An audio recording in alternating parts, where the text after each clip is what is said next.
We return to the research hall. Yes. I love this place. Yes.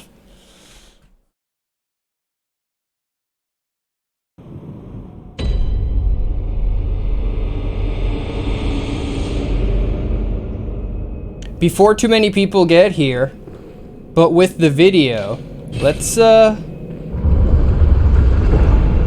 get a secret.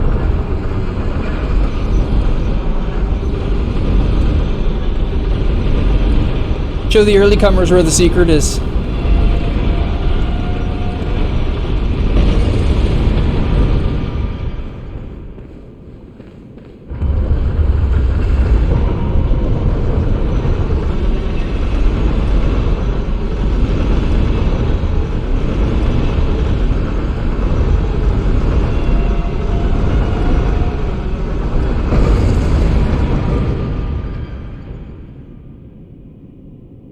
Cool secret, huh?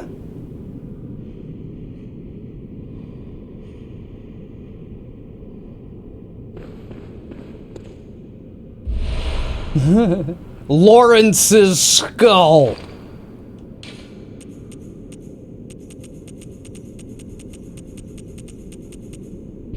Skull of Lawrence, first vicar of the Healing Church.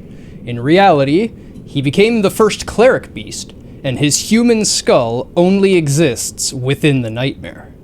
The skull is a symbol of Lawrence's past, and what he failed to protect. He is destined to seek his skull, but even if he found it, he could never restore his memories.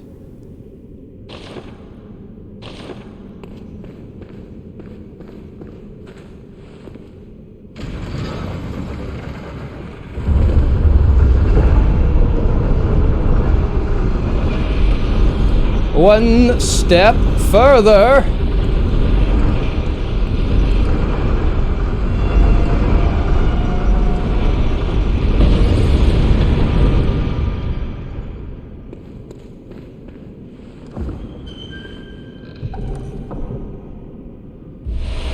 The church cannon.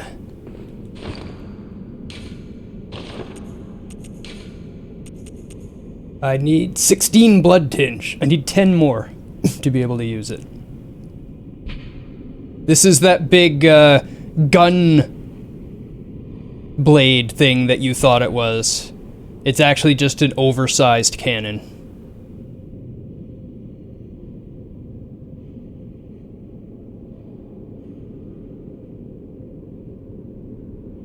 These level designers and modelers sure got to flex their creative muscle.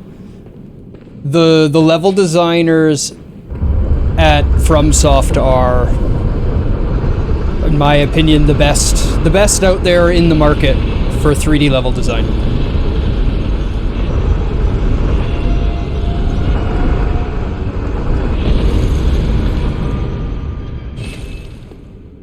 Wait till you see this next area. This next area is my favorite area in the game. I think it's one of the coolest levels I've ever done.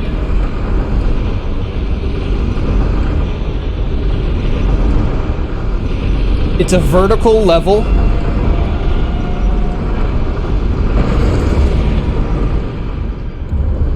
Four floors, just circles stacked on top of each other with a spiral staircase in the middle.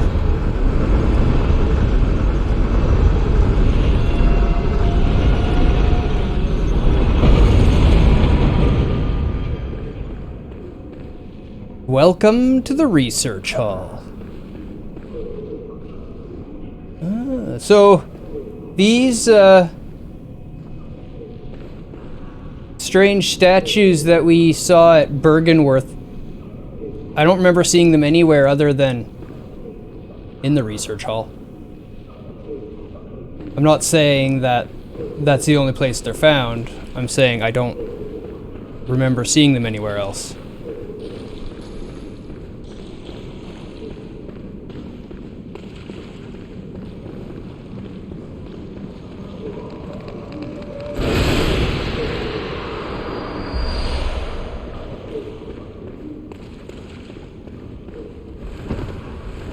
Hunter used hammer. It was effective.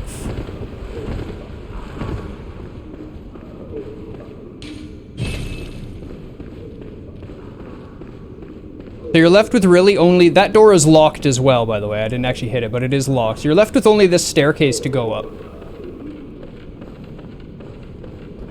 We come across these patients wandering the halls with swollen heads.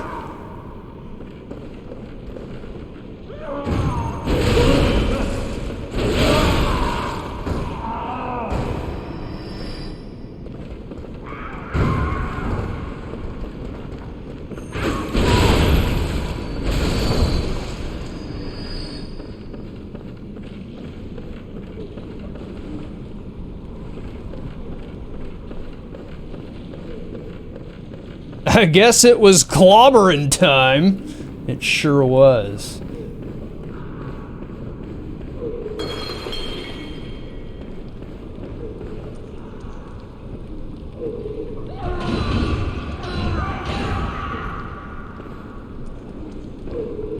I love the atmosphere of this place that these enemies all over the place create, was they're just like losing their mind all the time.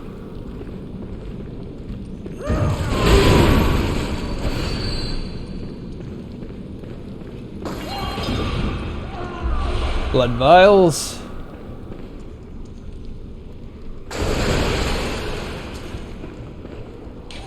Patient room, floor 2. Oh shit.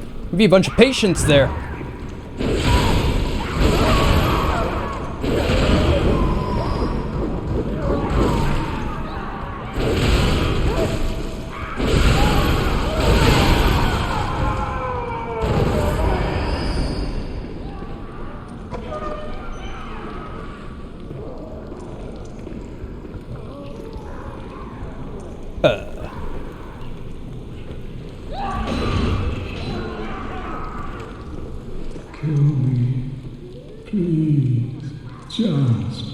So much for being patient. Oof. This place before I go mad.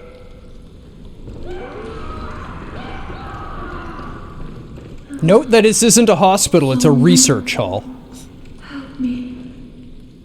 I'm guilty. I know. But I won't do it again. I promise. The dumb darkness. It frightens me. And what rises from its very depths.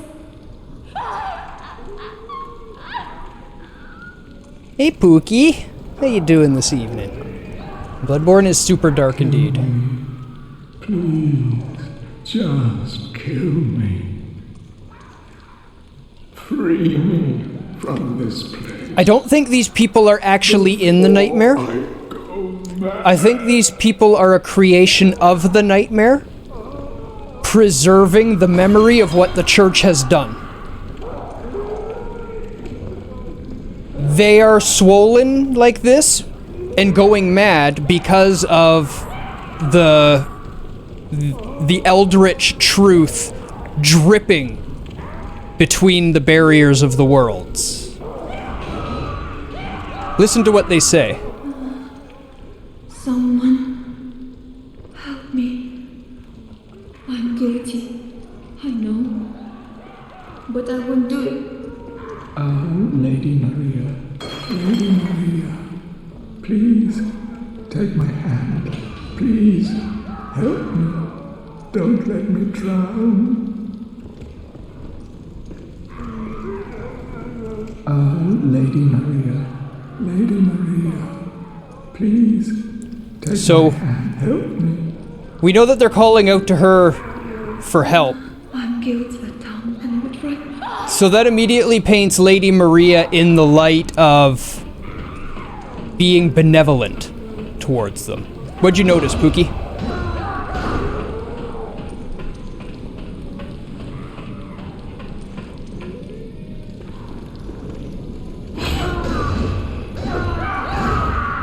Oh shit.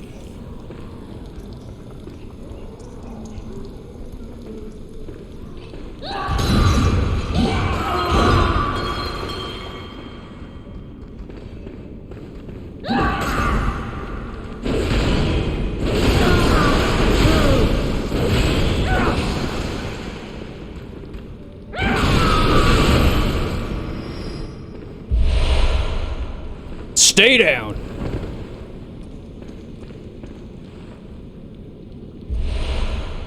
Yeah, they interpret her as being benevolent towards them. Regardless, she is still a member of the church, no matter how you cut it. So that is a fact to keep in mind. And it is the church that has done this to them.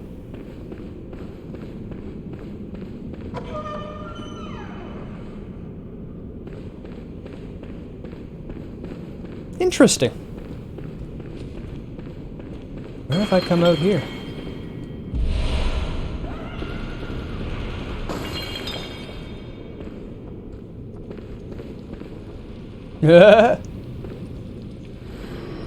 Guy in a wheelchair with a minigun just mowing down patients.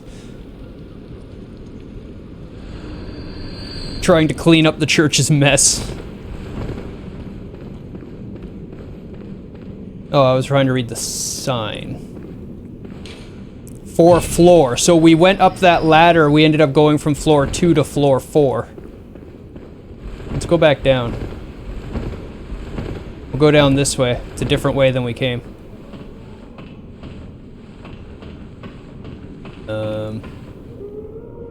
Hey guys.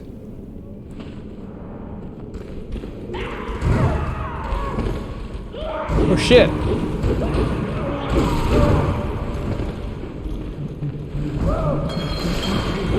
Okay, and this is how we first came up. I went down that way and cleared it out. So we're gonna have a few of them coming through here. This isn't where I parked my car.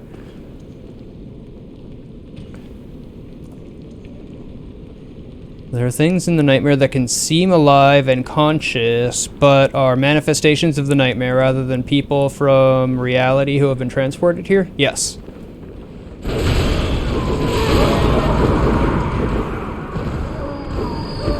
These are also just worlds in some cases.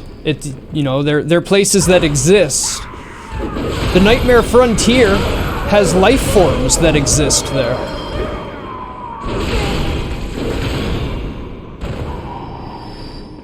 If you remember the Nightmare Frontier, that's where I'm pretty sure Amygdala comes from. That's why she's a boss there. You jerk. Man, the extra rally potential on this thing is just fantastic. Ow, ow. Oh god, it hurts.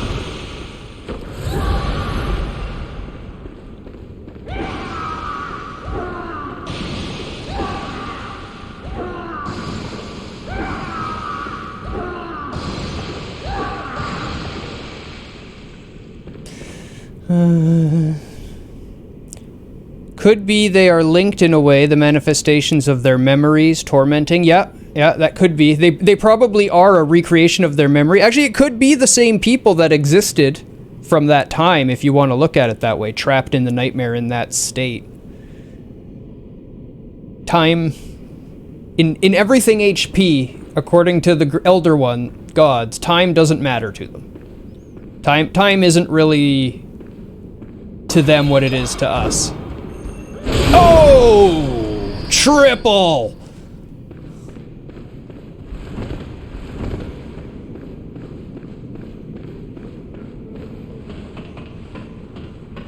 Okay, so we cleared out this way. We know this goes to floor 4.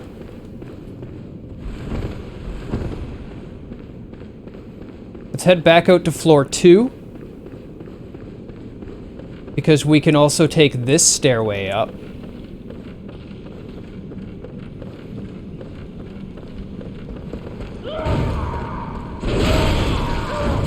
Oh!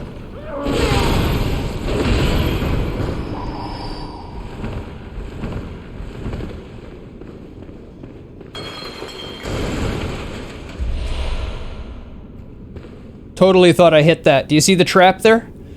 Do you see the trap? Yeah, I figured the nightmare and the between have different rules governing them, so I referred to them as different reality from our own. Yeah, it actually is a lot of what HP theorized ended up becoming Very similar to how, hold on. Not string theory, but plane theory. If you know plane theory. Where there's multiple universes kind of tightly stacked in sheets. Where they're just far enough away not to touch. So they don't actually exist in the same space. But just slightly off of us.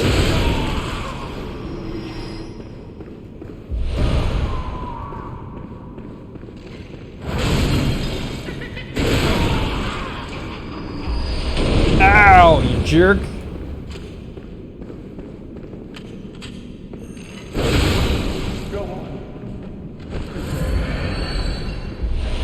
Oh, you dropped beast blood pellets for me at least. Ooh. You get beast blood pellets off of a patient.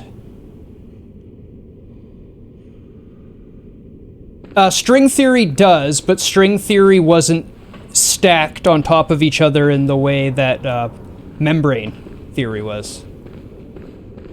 And membrane theory grew out of string theory. String theory was already on the way out by that time.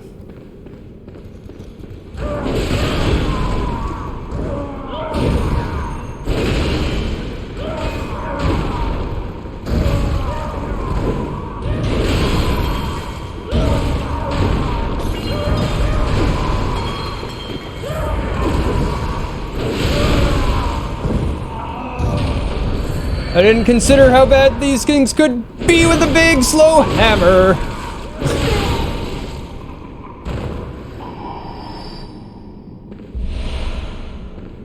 Never looked into any of them.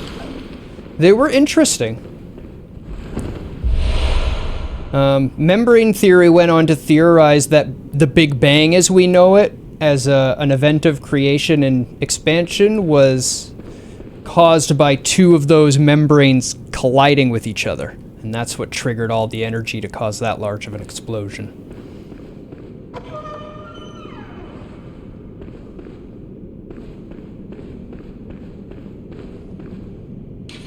Laboratory floor 2. So this is the other side of the building. You can see there's two sides that we go back and forth to. We did floor 2 that way, which is where patient hall was. And then when we went to that staircase, it took us up to floor 3 and then brought us down to floor 2 again.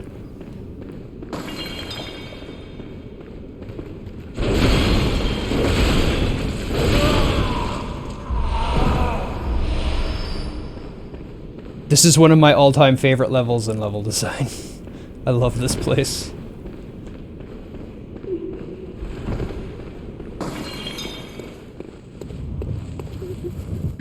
Plop, blip, plop. Splish, splash, splish, splash. Blip, plop, blip, plop. Splish, splash, splish, splash.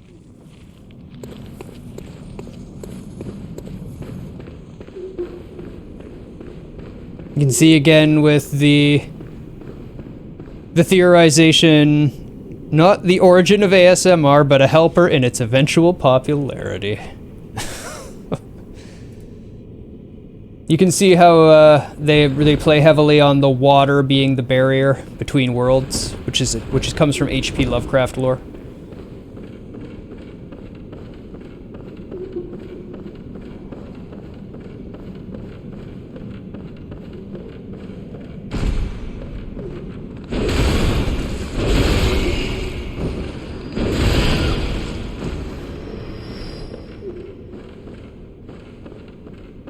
We've reached a dead-end top of the staircase.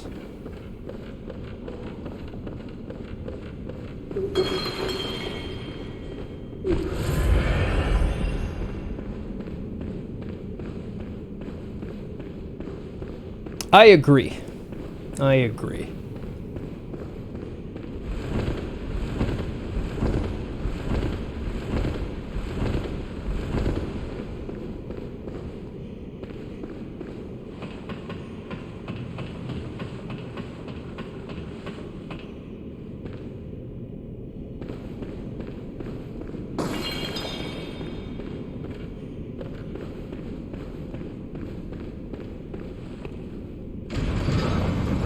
Yostar should remind players what age rating Azure Lane is. People are wanting it to go all Eroge again. But I mean, you got to expect stuff like that to happen when you have a hormone-driven game like that. It sells itself on hormones, so... And we're back down to the ground floor now, where we started. But we don't have to go up that stairways anymore. We can just go in here, straight up the elevator. Is that you, Lady Maria? No. You're someone else. Please, could you do something for me? I need brain fluid. Murky, mushy brain fluid. Please, could you do something for me? I need brain fluid. Murky, mushy brain fluid.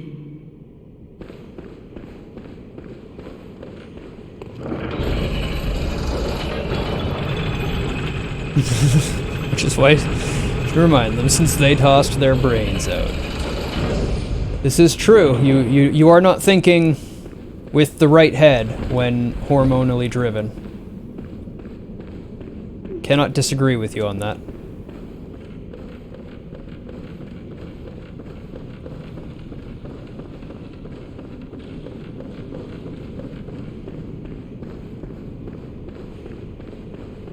Quit your twitching.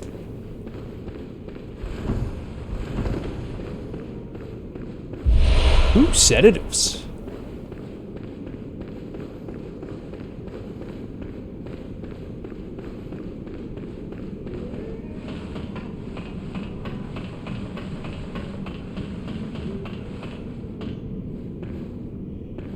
Oh yeah. I mean, the whole point of the game is to marry as many waifus as possible.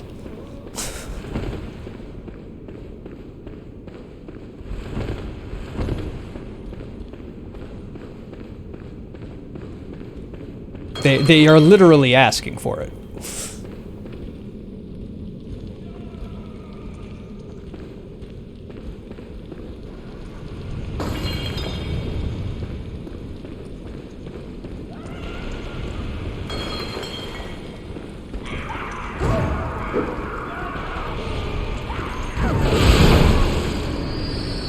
Flat. Patient room floor. Patient room floor 4. There we go.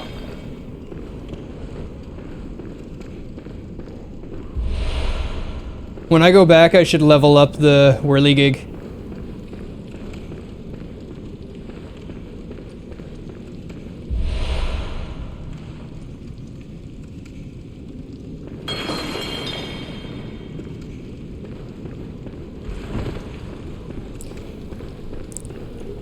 So, one of the key things to pay attention to is the blood administration setup.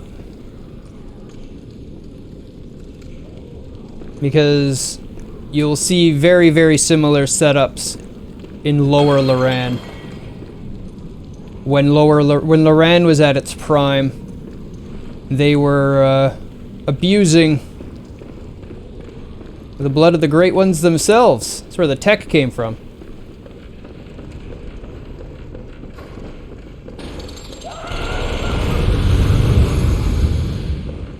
Crazy old man.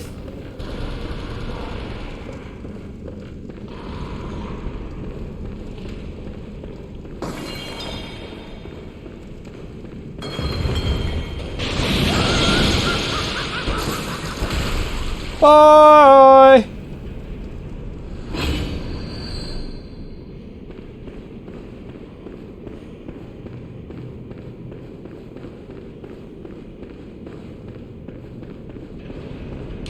Floor 5 laboratory. Who do you think the corpses are in underground corpse pile? Or were? They're probably just represent the corpses of all of the people that the hunters have killed in the name of hunting beasts, is what I would say.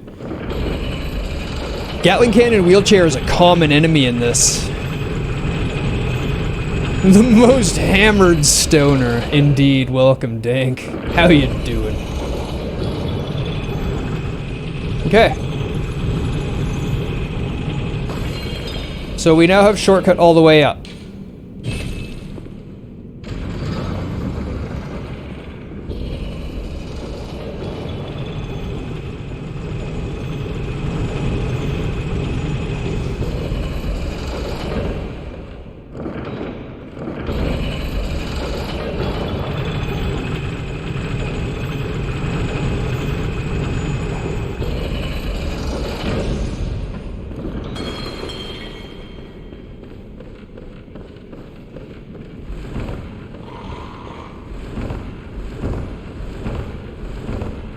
Uh-oh! No! Owie!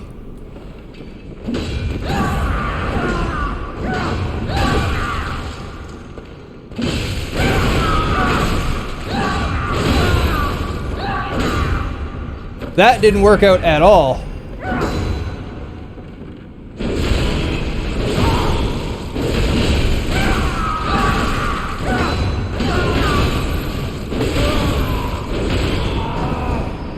Whew. I genuinely fear those guys. Welcome to Lesha.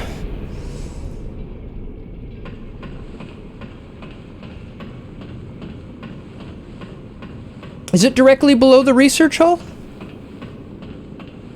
It's directly connected to the prison for sure.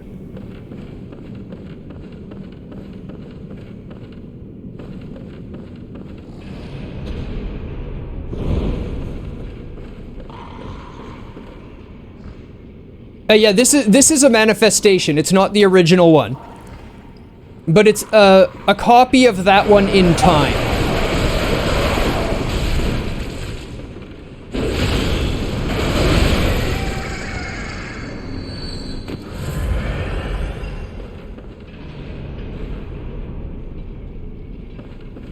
There comes a time when one must accept that one has fucked up and just take the hits.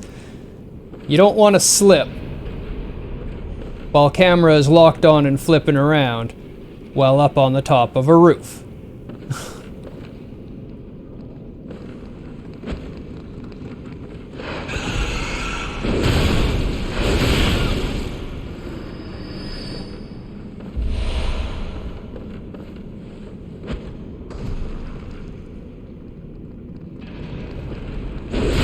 See ya.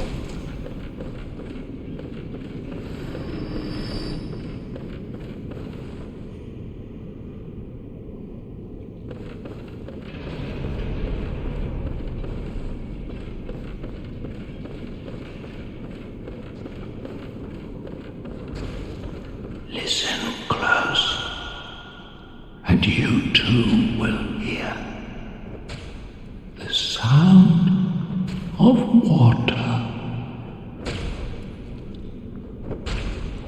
There's no fall damage in this game, right? Absolutely not.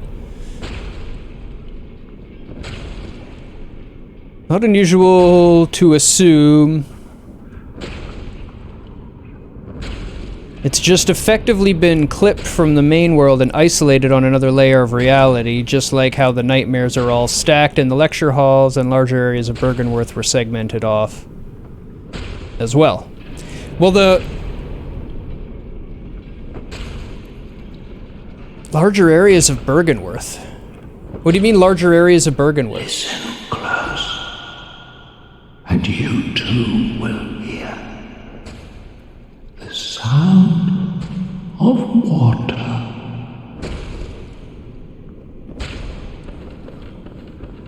You mean the research hall being, or lecture hall being Bergenworth, not Menzies? Is what you're saying?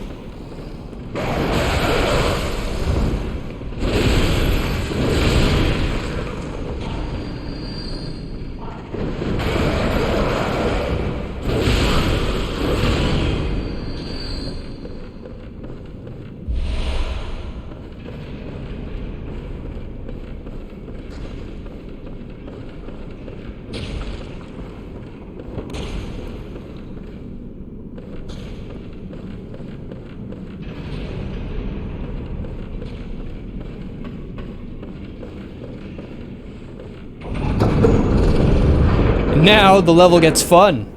Now that we've traversed it all, Glenn, and gotten to the top, we throw this switch, and it raises us up to a new roof level, and it rotates and raises the stairway below, so it changes all the pathing so that we can get to new places now.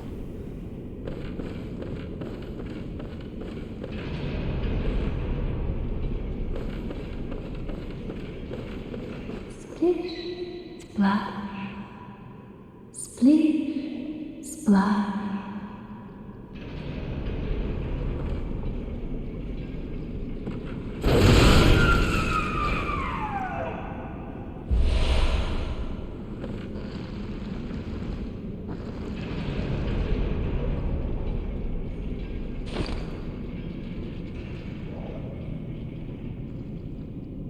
Yeah, to me it seems like the lecture hall is in between realms, which is why I think it's closer to, hey Rube, why I think it's more Menzies than Bergenworth.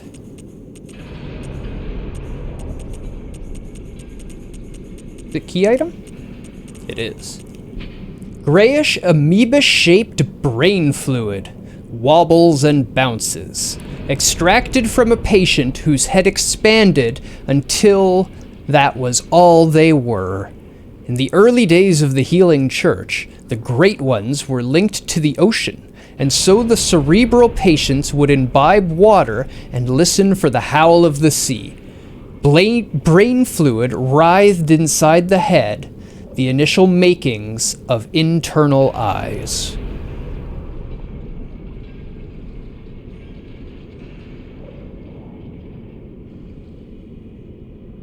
We've just gone up through the 5 floors of this hall. This is the research hall, and we're at the top of the bell tower now. This clock tower. We've climbed up, all the way up. Then we hit a switch here, and it caused this pedestal to rise up, and it changed the entire layout below. So we're gonna have to go back down and re-explore.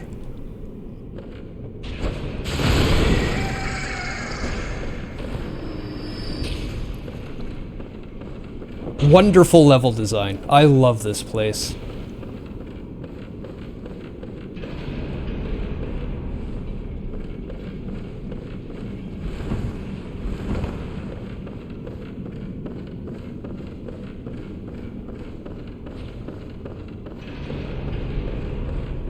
And we can now get to this little nook here.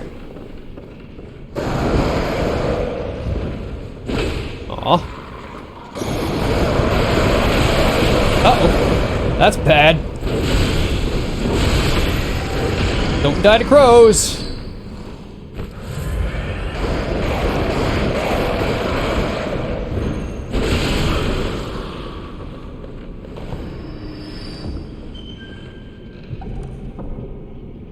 Give me dem prions.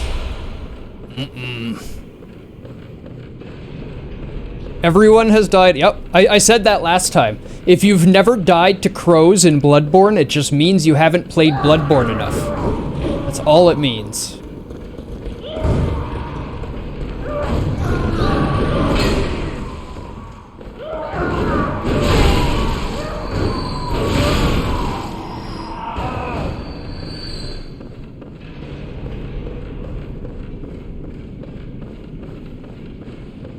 You can see these guys were shot up at the bottom of the staircase by the guy, and now that we've moved the staircase up, it leads us to a new floor. With headless patients.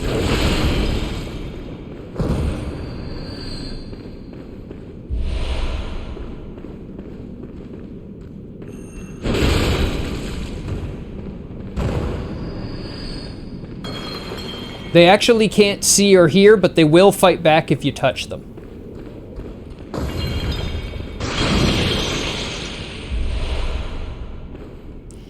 Guess they ran out of head to drain the fluid. from, but are somewhat still functional. Pretty much.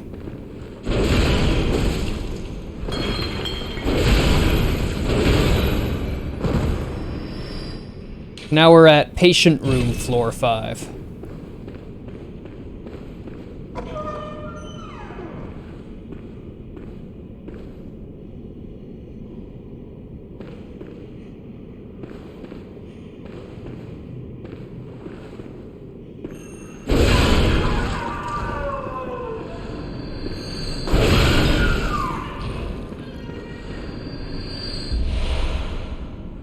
Blue elixir. And an enlarged head! Now these things come alive. I left one alive to show you what they do. Oh, did I leave 2 alive? Ooh. Uh-oh.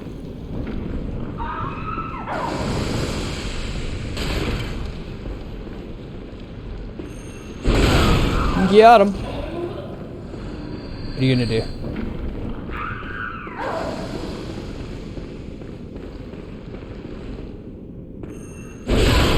There we go.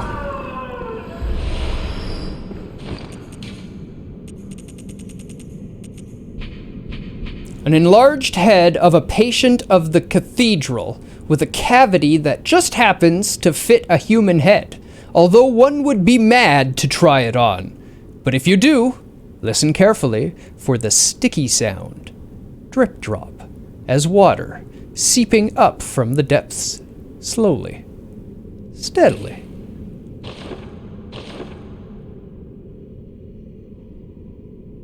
If you haven't seen the "You Died" message over 100 times, you haven't played Bloodborne enough. 100 times? I mean, you're probably just out of Yarnum.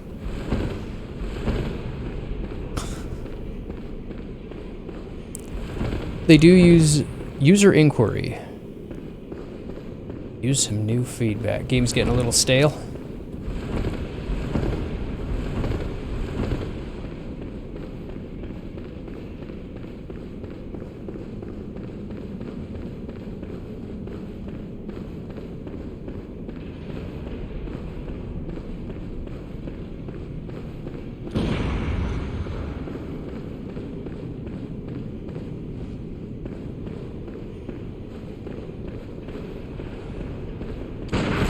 Ow. Ow. Ow. Ow.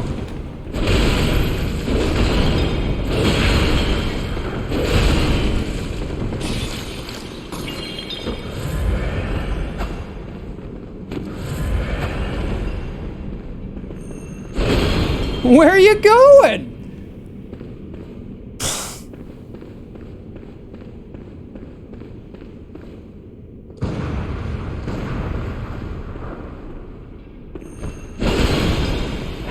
Aw, lame.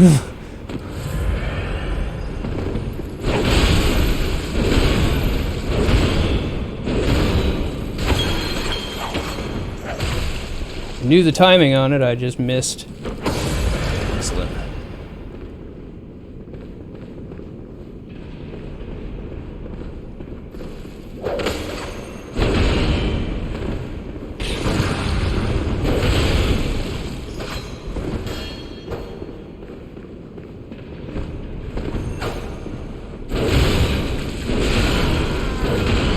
Look at that, Mr. Black Church. Give me them sedatives.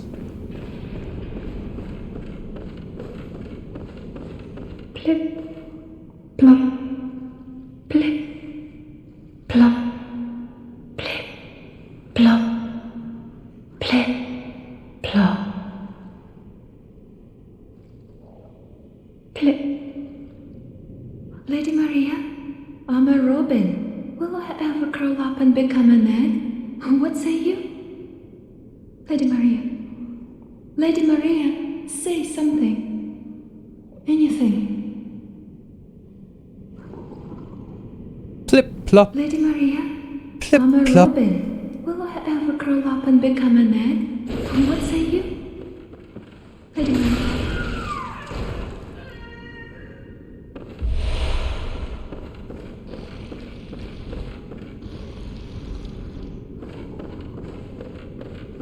Lady Maria, what's this? They've definitely attained some level of power by the time they turn into just a giant head like that, because they become immortal.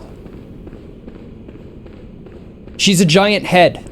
They've been injecting her with brain fluid from other patients, and she's been imbibing water to see beyond the beyond like the great ones do. And it eventually made her head, like I have a giant head here. Hers is bigger and consumed her whole body. And she's just a giant head now. This person asked for brain fluid, so we're gonna help her out. Please, could you do something for me? I need brain fluid. Murky, mushy brain fluid. Oh, thank you. You're terribly kind.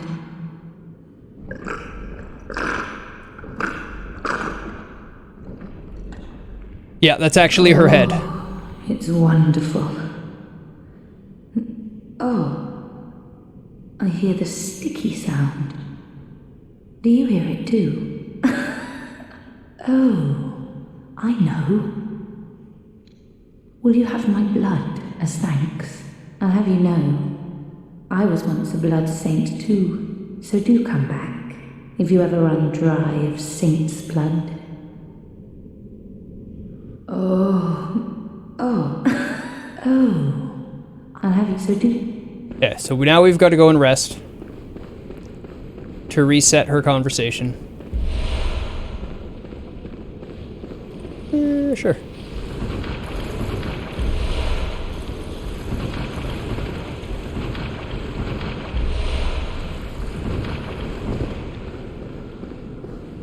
They have the, oh, I see. It's just patients that are bound and tied up, crawling around in the pool.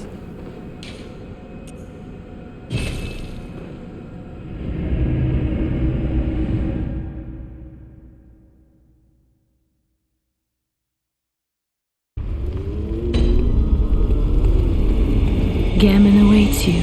Good. Very well.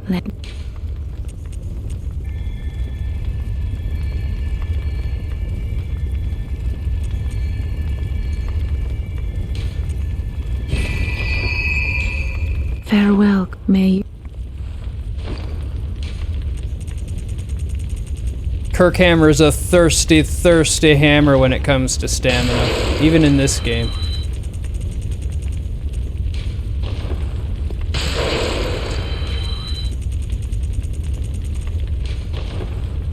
Was there any arguments or disagreements between the church and Gammon awaits. just the one that caused the head of the church to leave Bergenworth? He started as a student at Bergenworth, right? So they had a disagreement about how the blood should be treated. Farewell, good hunter. May you find your worth in the waking world. The church was the school was saying we should research the blood but be careful, and Lawrence was saying no, this blood is powerful, let's use it. It would be naive to ignore this power.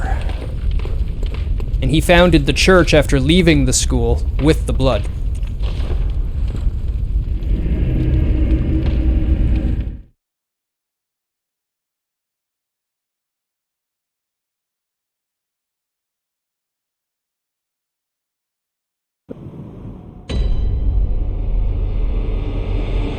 Nope, they even remained friendly. Oh, hello. Not a pretty sight, is it? The true face of the blood-worshipping, beast-purging, healing church. But that's not all. You seek the secrets held by the nightmare, do you not? Then here's what you must do. Climb the astral clock tower and kill Maria. She hides the real secret. Yep. Nope. He's Simon. The head of the church is... Oops. Did you see the... Here.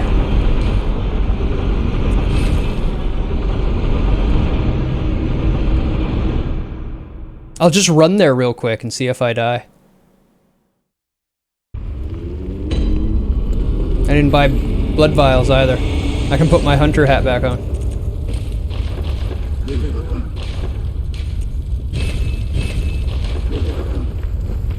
Gotta keep that reserve up. Where am I going?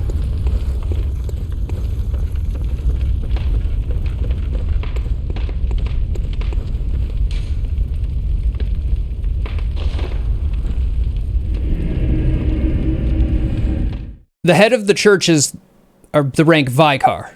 So we killed the head of the church as the second or third boss in the... or third or fourth boss in the game. I guess second to fourth boss in the game, depending on how you do it. Is when you can encounter her.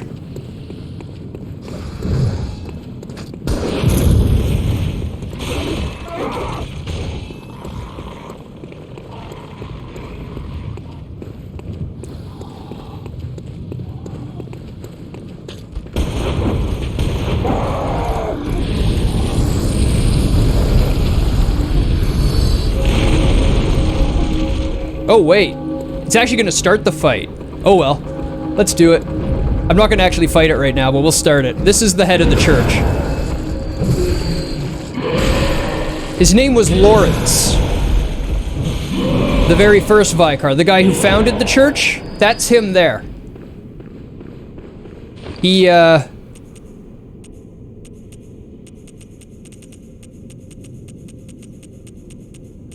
looking for this. Skull of Lawrence, first Vicar of the Healing Church. In reality, he became the first cleric beast, and his human skull only exists within the nightmare. The skull is a symbol of Lawrence's past and what he failed to protect. He is destined to seek his skull, but even if he found it, it could never restore his memories.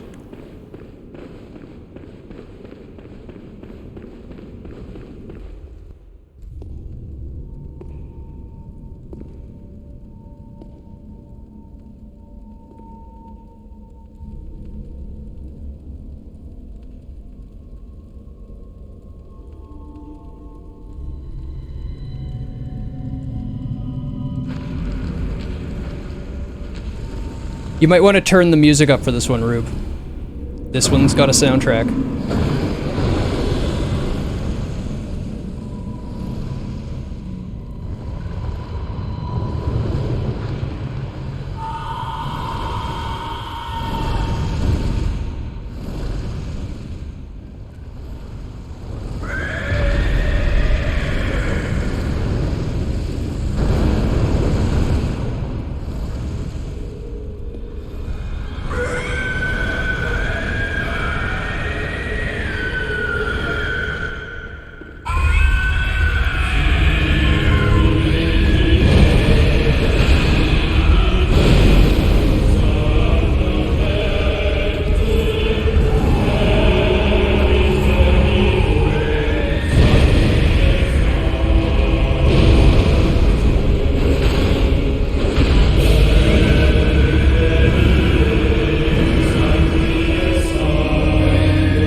Trying to back away too much. It's supposed to go forward and through. I would have been much better off. Anyway, that's Lawrence. The other guy was Simon.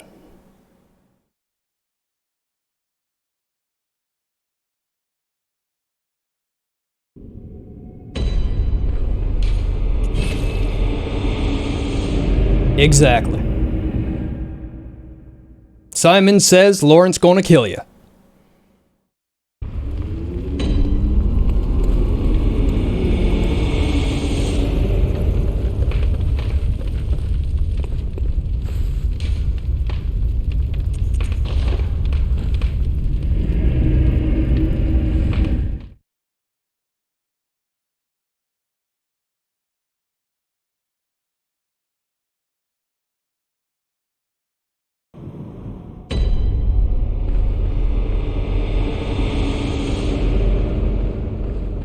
Note the staircase that we used before is now up there and left us.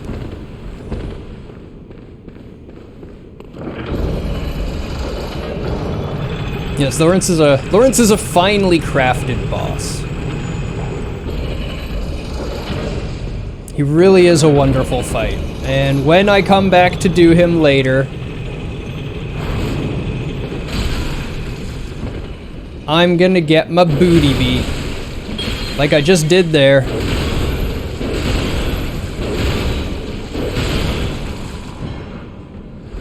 Better drop blood vials. You drop nothing? Hate you.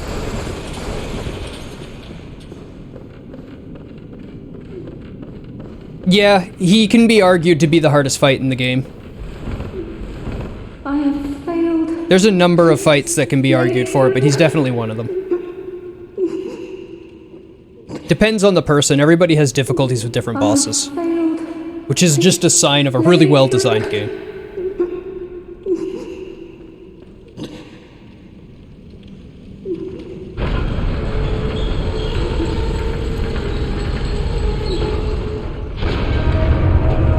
Oh, I forgot to give her the extra brain fluid. Oh well. I'll go back and give it to her. This is the boss, Living Failures. Note the lumen flowers. Clearly been part of the experimentation at some point. Ow.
You love Lawrence's fight, but with some weapons, it's truly awful.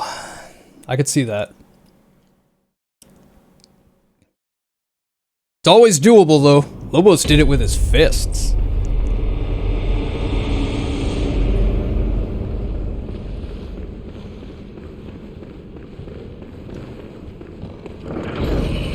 I have a feeling this is going to be really hard if I try to hammer my way through it. I really want to, though. I mean, just because I'm using the hammer doesn't mean I can't. Pull out my gun and parry. Yeah, Lobos did it, but Lobos isn't human, so... I have failed. Some sort of gaming god.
Chug the blood, chug the blood! Oh.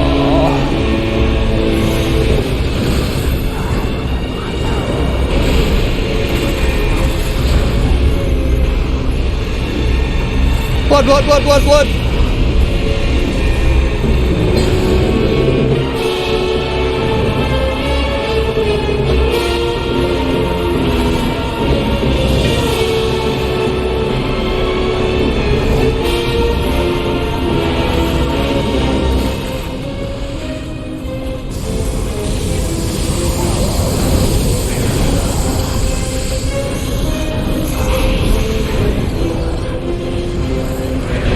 Nope.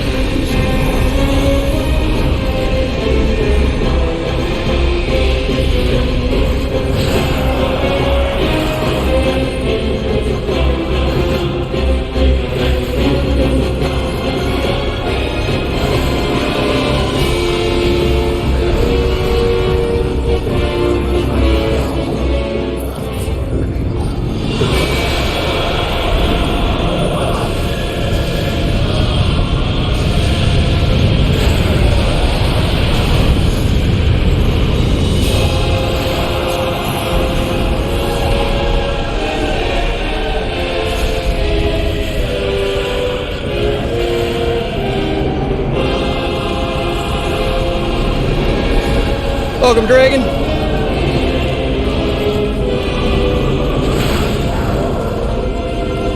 Nope, they all channel a big spell. There was stuff flying at me. I just used the pillar in the middle to block it.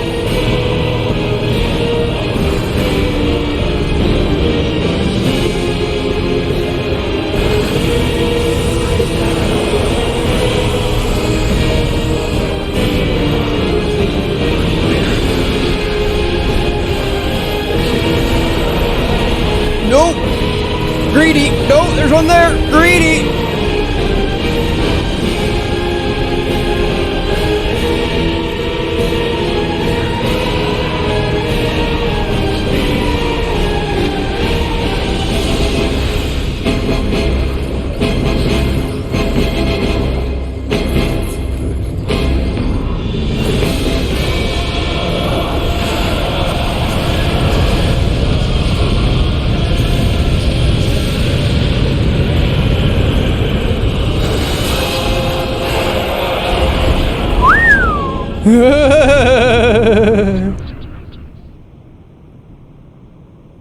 You want a greedy emote?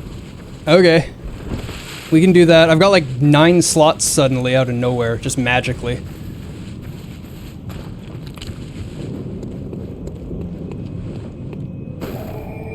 Alright, their heads look like testicles. You're not wrong. Let us not compare ourselves to Lobos. Dude was a madman long before all the no-hit guides and stuff came out. Oh, I know. He's the original.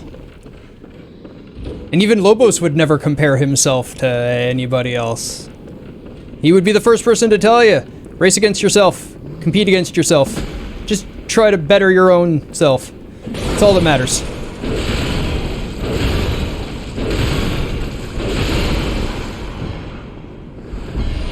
One of my favorite moments of hanging out in Lobo's stream was a guy came in and tried to laugh at him and make fun of him. Make fun of Lobos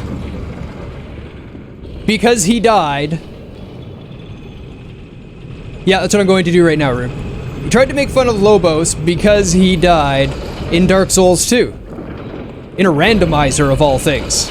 Or no, not randomizer, he was doing a run where he just has a spell that casts a random spell that he can cast infinitely. And all he can do is hit it and hope that a spell comes out useful. And it was hilarious. Absolutely hilarious of a run.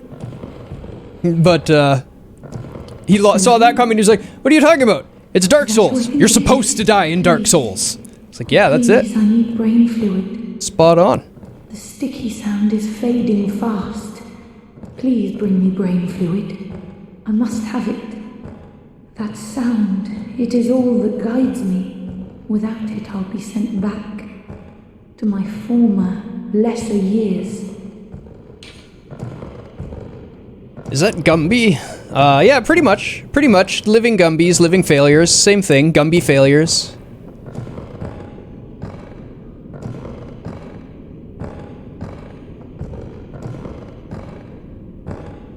And thanks for the hype when I beat him, Magpie. That's a boss.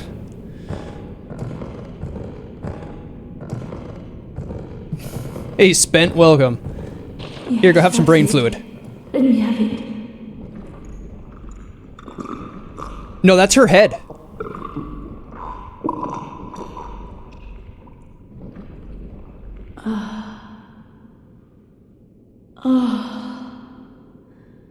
I can hear it. Yes. The sound that guides me. Thank you. Thank you so much. You have saved me. Take this charm. Lady Maria gave it to me, but it is all I can offer, other than my own blood. The balcony key. Please, do not abandon me. I promise to do good. Oh, and a sticky sound, as clear as day. Slip, slop, drip, drop, slip, slop. How extraordinary. Do you think that water drips even down deep below at the bottom of the sea? Can you hear it?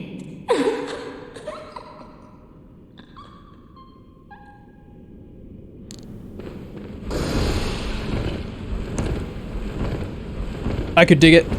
I could dig it, Dragon. Indeed. She may not be completely all up there anymore, but at least she gave us a key.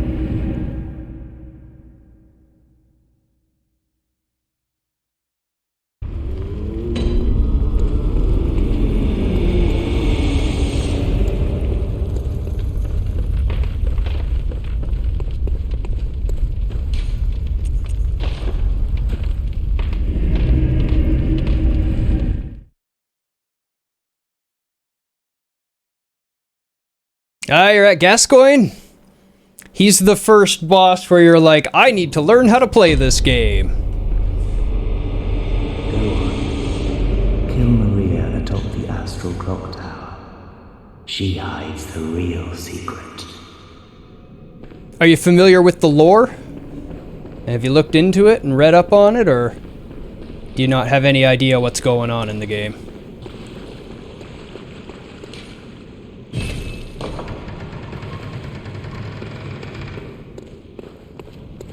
Welcome to the balcony.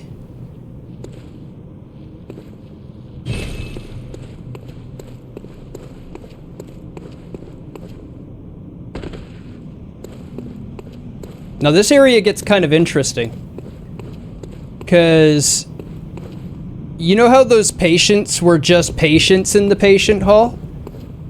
And I was talking about how those lumen flowers definitely play a role in the research that they're doing. See how they're tending fields of lumen flower out here in the courtyard? The patients?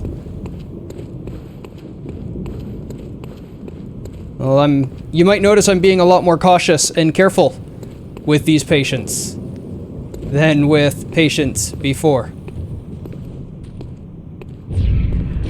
No! Ah! Ah!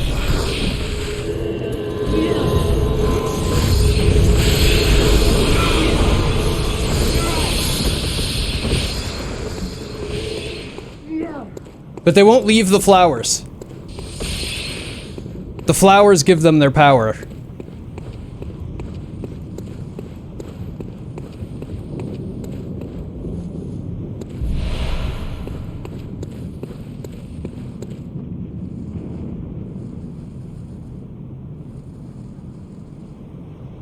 You saw comics on Pinterest and observing everything closely. You also watch this hacker on YouTube that finds all unused models and stuff, yeah. Though an unused model can't necessarily be taken as 100% fact.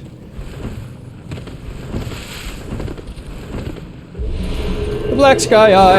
We got the black sky eye. Run! Run! We got the black sky eye. Ow!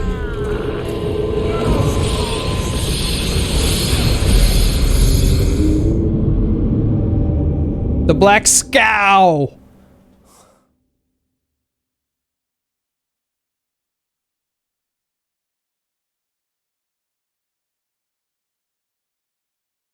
Anyway, we got it.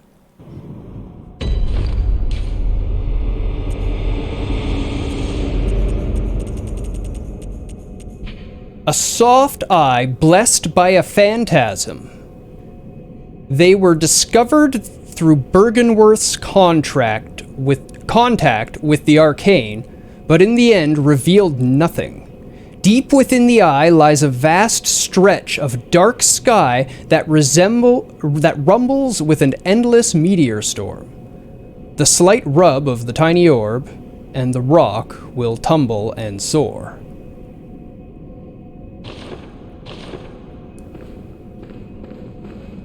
Rip souls?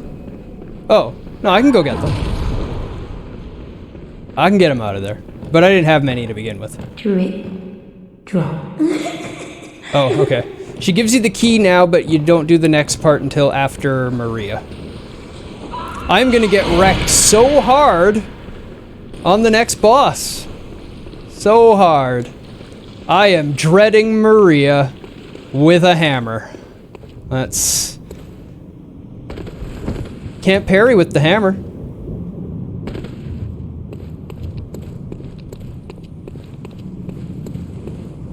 Does somebody have my echoes? Who has them?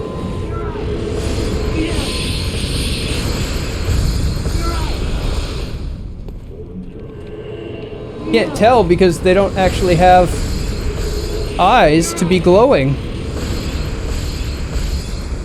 But one of them picked them up. Oh, screw it, it's not worth it.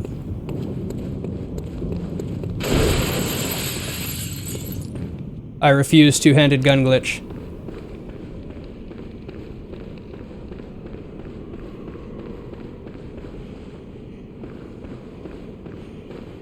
No glitchy for me.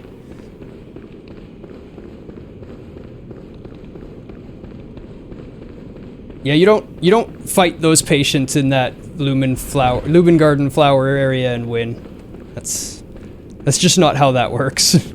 They kill you.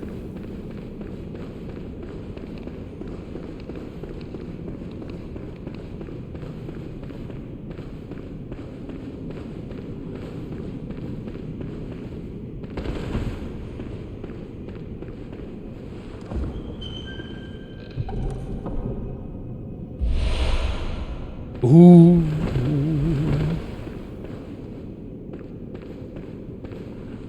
Yeah, that would be unfortunate in PvP.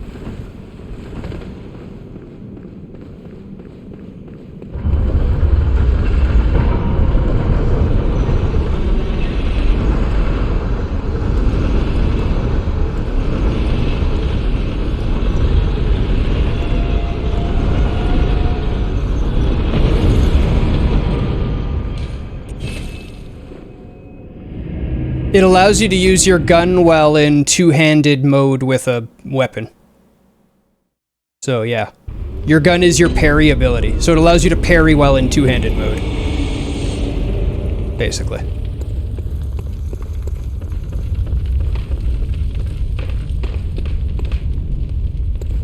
Oh, a Kirkhammer cannon? That's dirty. That's dirty PvP.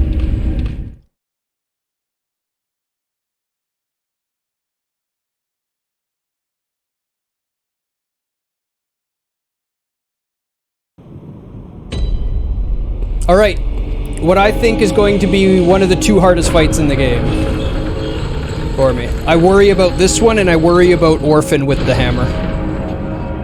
Though this fight is beautiful and amazing and the soundtrack is so good, I don't mind just wiping on it for the next 3 hours so we can just listen to Maria's soundtrack for 3 hours.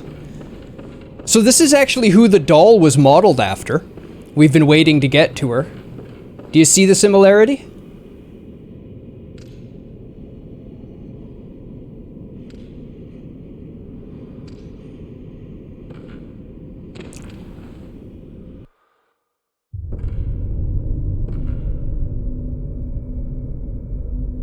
Blonde hair, ponytails, soft face, tall and thin. A corpse should be left well alone. The accent.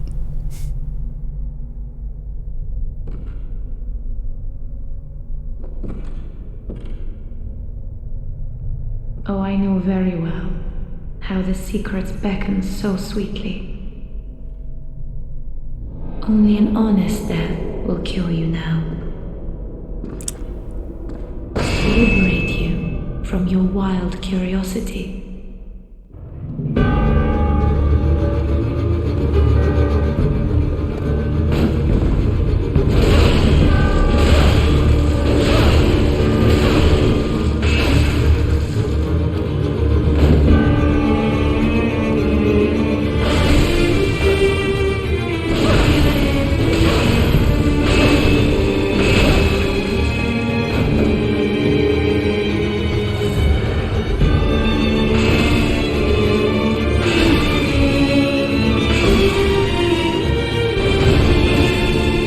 Stop it.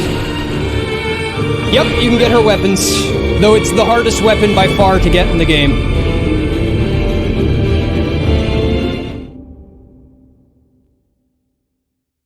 She's prettier than the doll, though, because she doesn't have creepy doll vibes. I don't know what you're saying.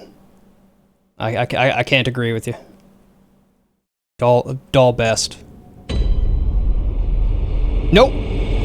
Nope, the fight that you get it from is far harder than her fight, I would say. It's not a boss fight, but it competes for the hardest fight in the game. Hands down.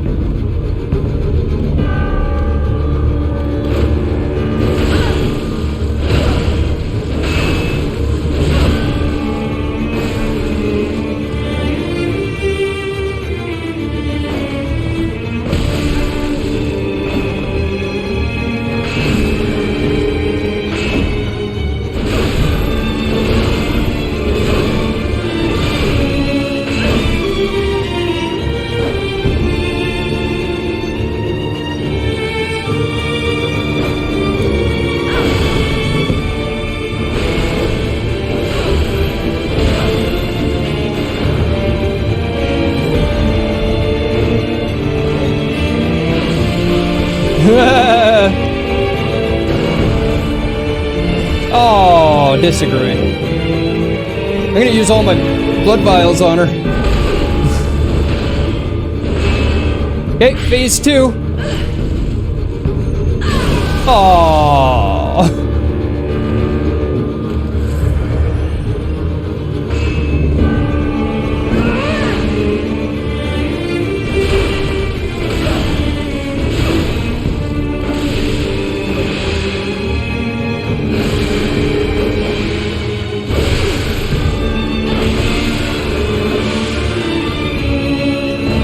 So what's her story? She's one of the original hunters. Distant relative to Cainhurst, yeah, you can tell by her hair. Became a student of Gehrman, yeah, and a legendary hunter alongside him, yes. And became a top member of the church through that as well. That's why she feels guilty. I'd say of all the church members, she is the goodest of them.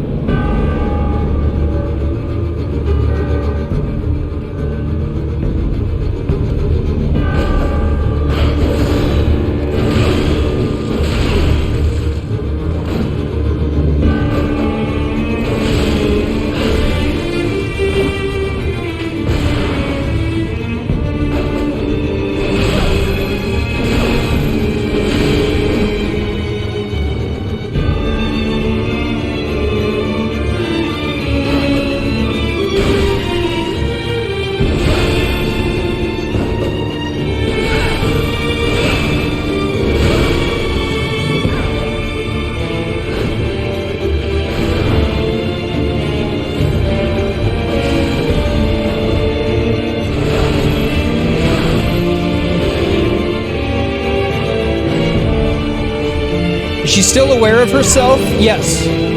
Her punishment is to basically sit here forever and guard the secret. So she cares for the patients to make amends and guards the Secret! Oh!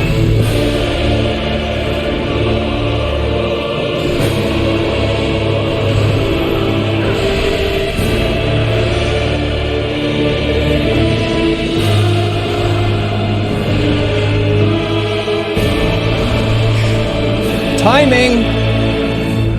I don't know the tell, and I don't know the timing. Yep. This entire area actually has cut content pertaining to Maria.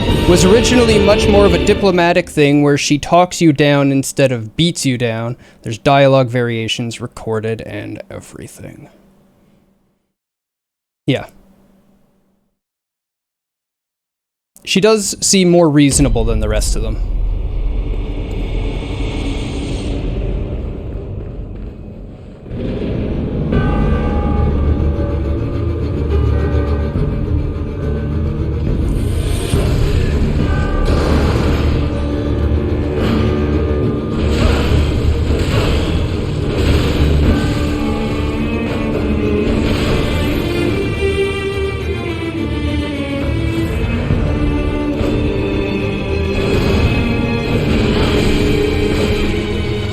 Stupid hammer.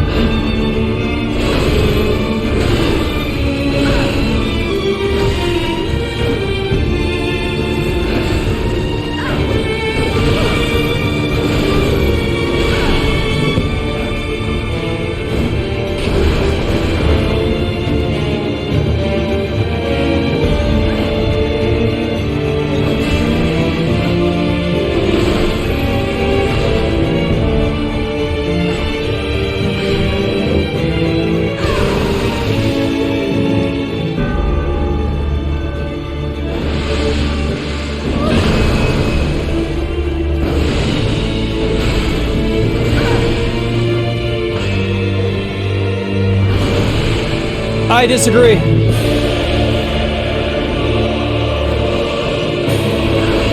No stagger there, okay.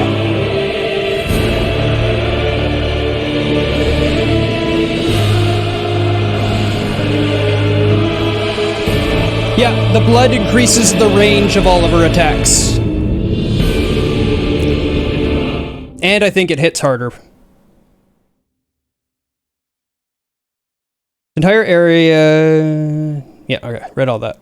Yep. Okay, cool. Okay, cool. Back to the deathing.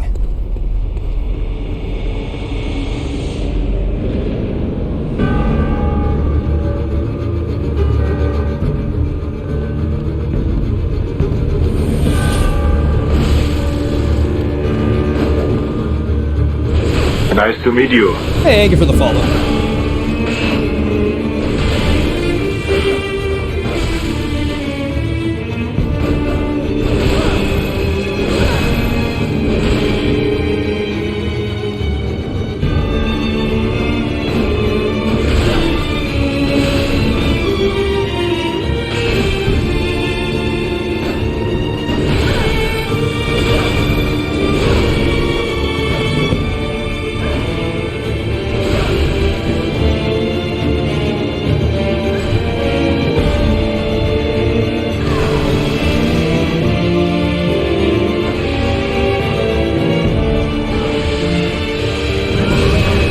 Aw. My blood back. Okay, you can have it. I got more.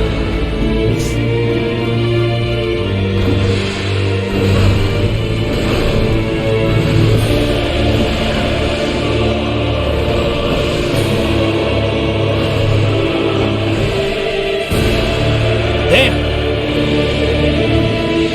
Yep, that's phase 3.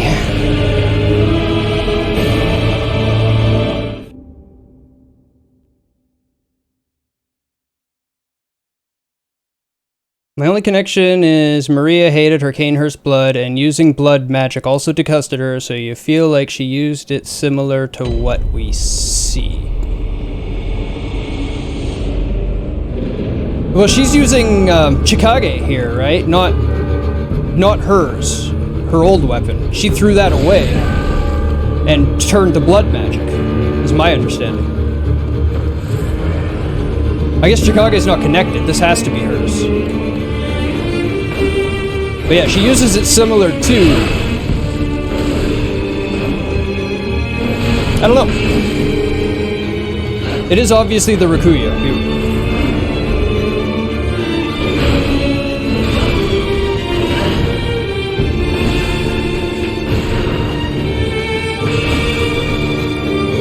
Yeah.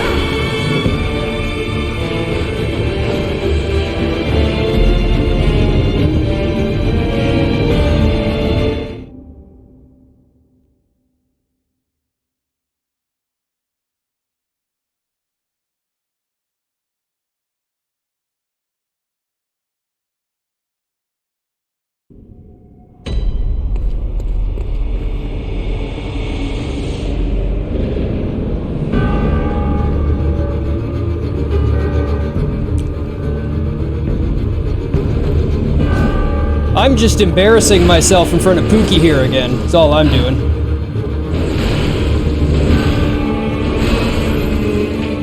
She did this BL4 no buffs hitless.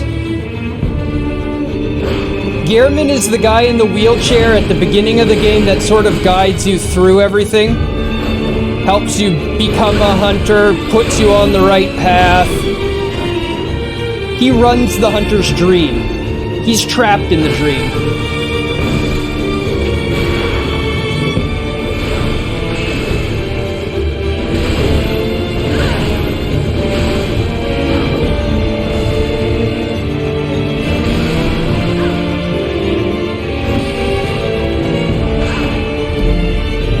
It's your own headcanon pertaining to her. You also think it got her assassinated, or she committed Sudoku while staring at the missing picture from the workshop, which is on her little stand. Well, after we die for the first time, we just wake up in the dream. After we receive the blood healing at the beginning of the game, from that point on, whenever we die, we're a dreaming hunter and we just come back to life.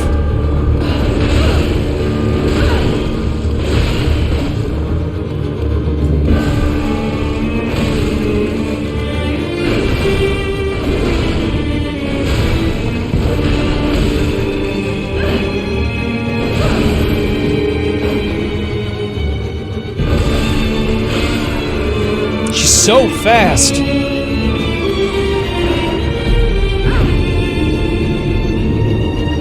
Well, yeah, because if you never die, you can never level. But there are no hunter dream runs where people complete the game without ever going to the dream.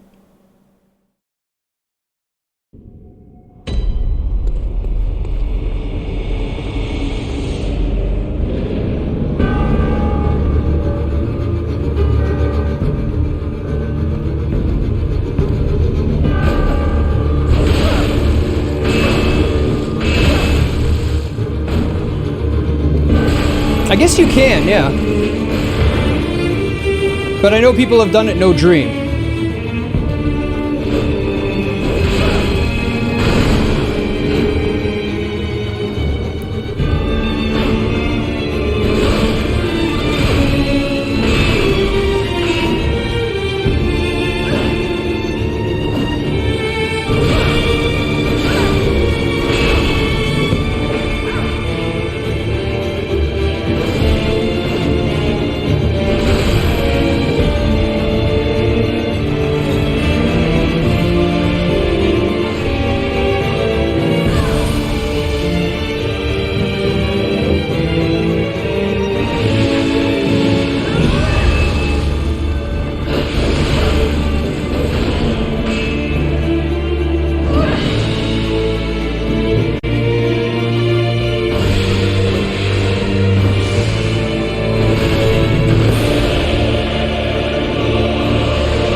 Is she aware of your revivals? She should be.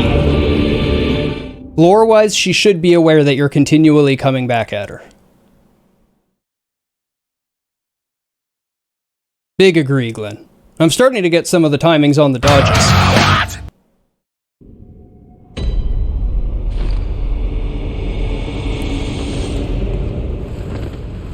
Yeah. I got dummied. It happens. I'm getting there. This is not the one, though. There we go. Got it all back.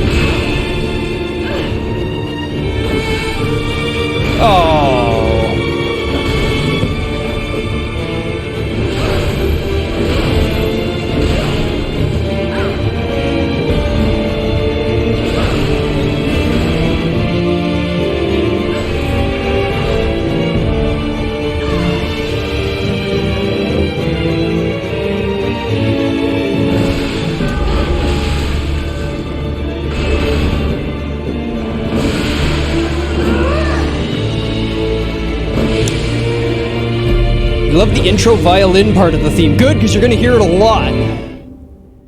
You should have went far left and went inward, but the timing was impeccable.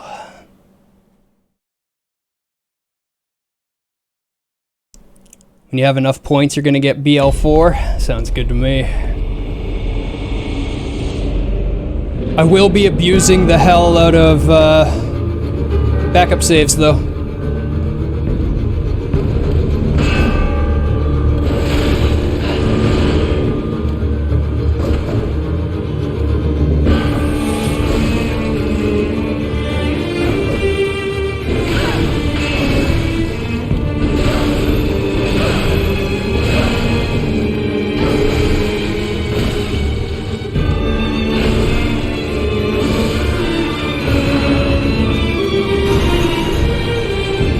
Not what you were expecting me to say about your recomment of the song.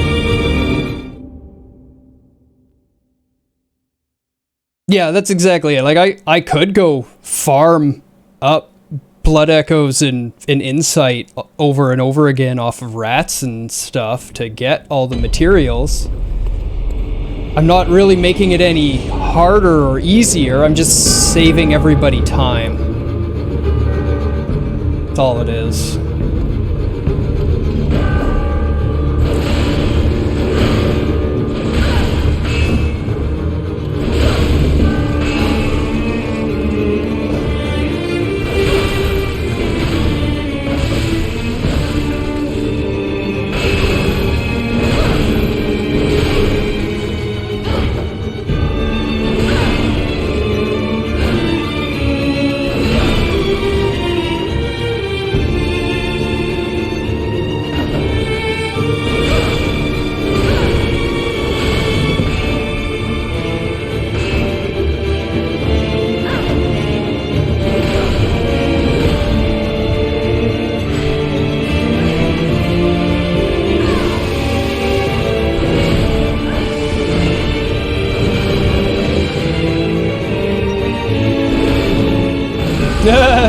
Rip.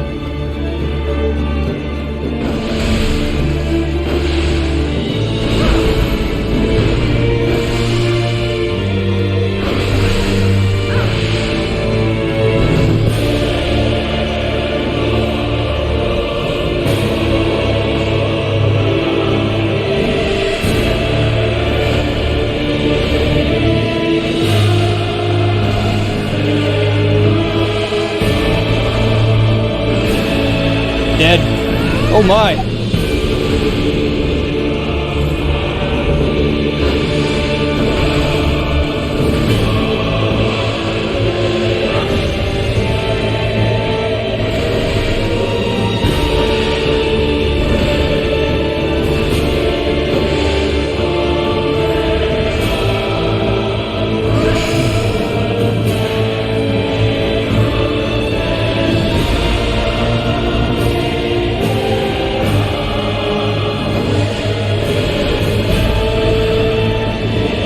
Okay, phase 3.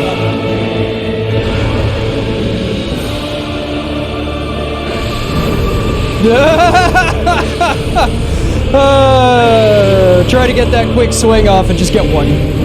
Just get dummied. Just dummied.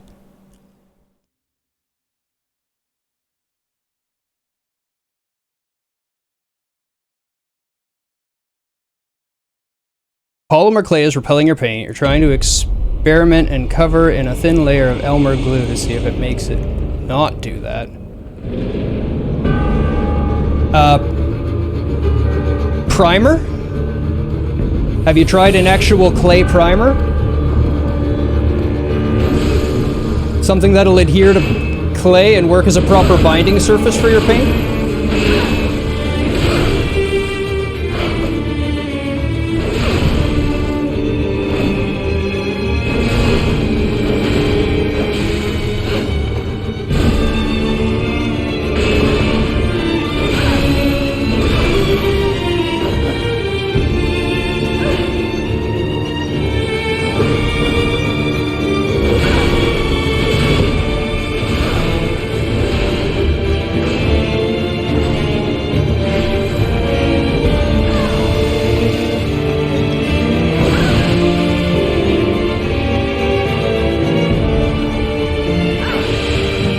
Oops.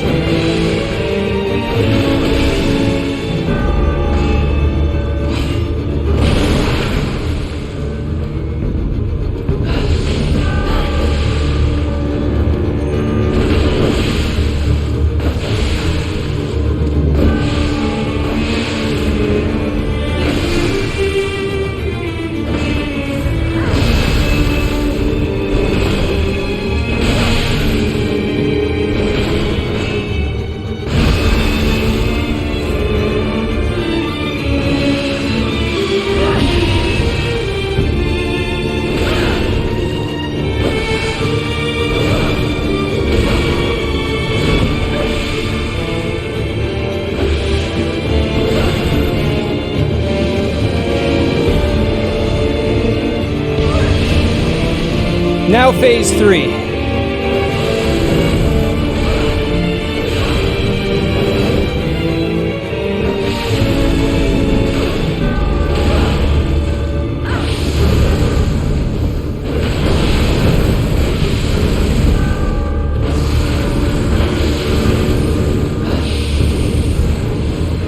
Yeah, she absolutely T-poses for dominance, and then I misstep once.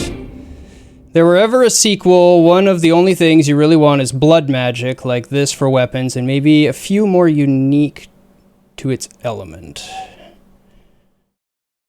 What I would like to see if there was a sequel to this, Dank, is a event out of history taking place between Loran and Iz.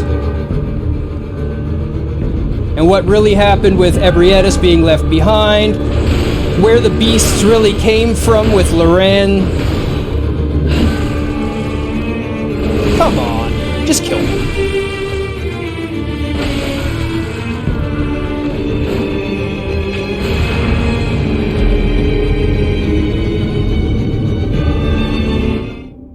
Locked on hammering and still missing on every swing. It's just like, okay, this is not my run. That's fine. That's fine, moving on. It would be nice to see Loran fall to the initial beast scourge. Yeah. That's what I'm thinking.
They will never do a Bloodborne 2.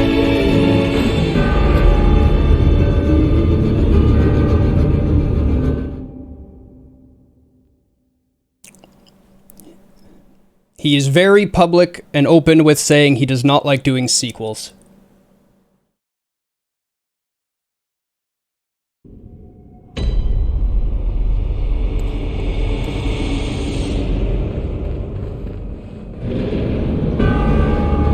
Well, he said that about Souls game, and they forced him to make sequels.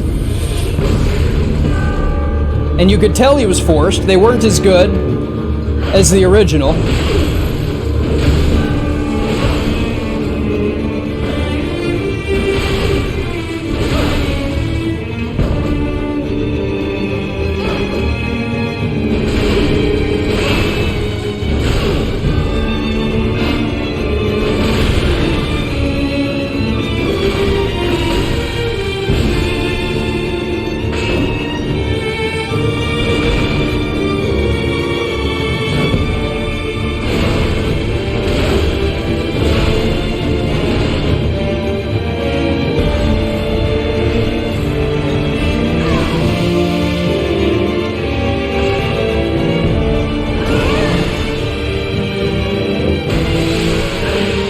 So glad I used those healing potions.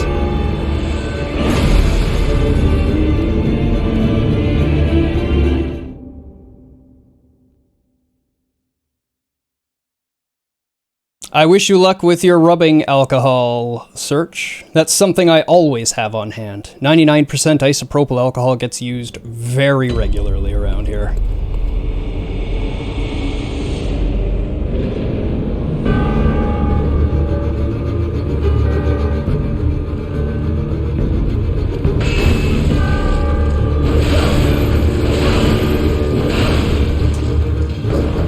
Excuse me, I believe you have my blood.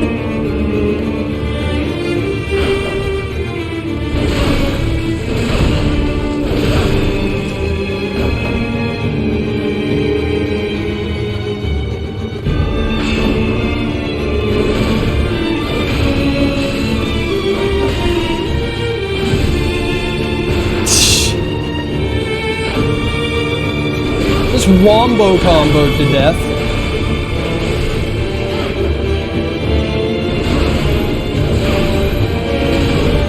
I say as I wombo combo her to phase.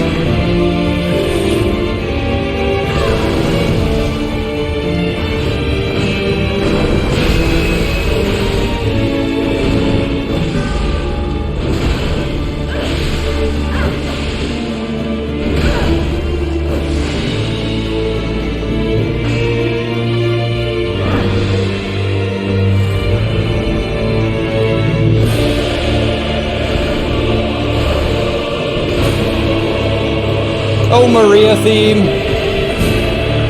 Ow!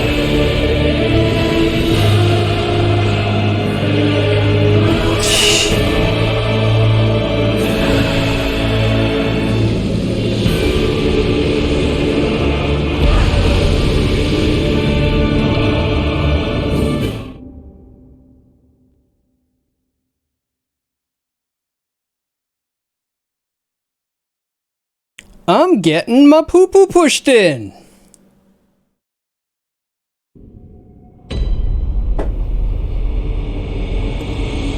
Yeah, Dark Souls 2 is still a good game. I never say there's anything wrong with it.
Alright, what are you doing now? That's a regular attack. I can interrupt.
Touch too early.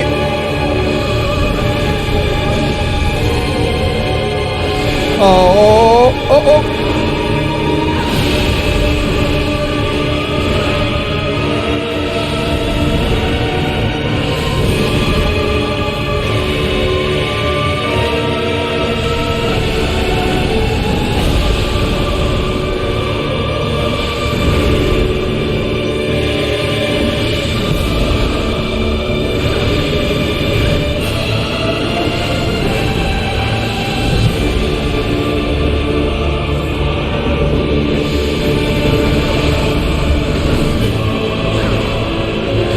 Yes!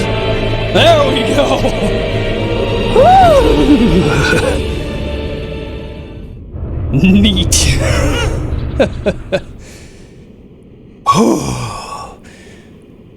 Thank you for the GG, Pookie. Man, Maria without parrying is tough.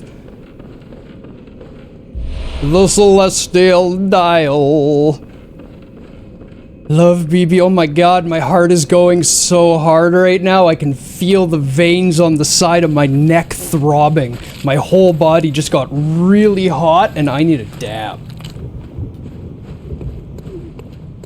I need one of those heartbeat monitors for when I'm playing this. I bet you it got up to like scary levels. People probably would have been telling me like, you should probably like take a break before you die or something. I made it look easy. Oh my. I died so many times.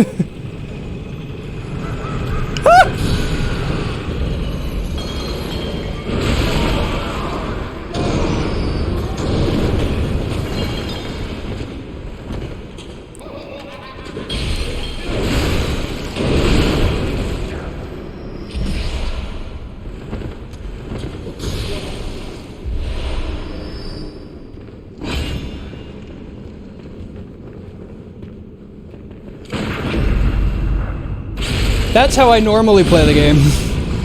Just do that to everyone.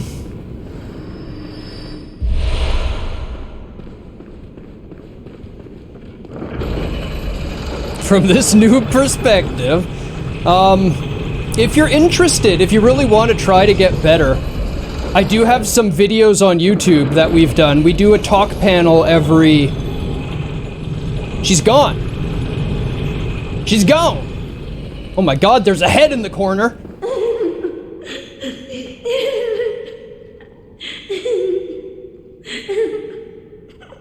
Anyway, we do a Getting Good series in our talk panels once in a while, where we talk about how to approach games, how to look at them from the mechanical point of view, how they're built and how they're programmed, and how you can use the structure of how the game is built to your advantage. One last time. Stuff like that. Will you fetch brain fluid just one last time? The murky, mushy fluid that will make me whole. The sticky sound whispers to me, so very close, right into my ear. My head, just a head, that's all there is. I need my baptism. Please, I beg of you. A reference to baptism now. Be something. So, if you remember how we got the other 2 brain fluids.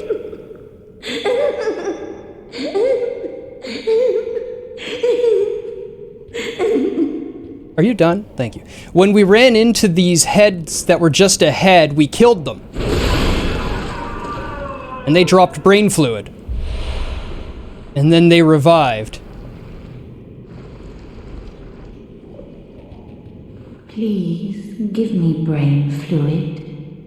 The sticky sound... So we're just gonna give her her own brain fluid back. Baptism. Or perhaps I'm already... Oops. Oh well.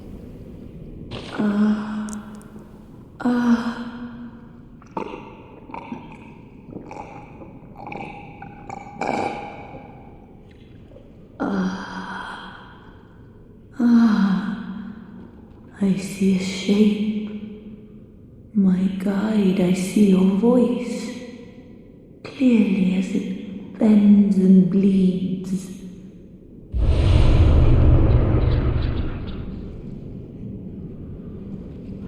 The milkweed rune! The strangest item in the game. My own revelation. Just for me. Thank you for everything. Really, I used to be nothing.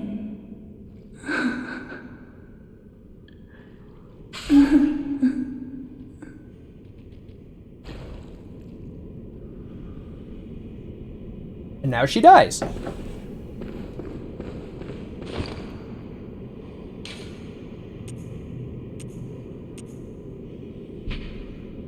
Carol rune envisioned by Adeline, patient of the research hall. It is her own rune. She discovered this rune.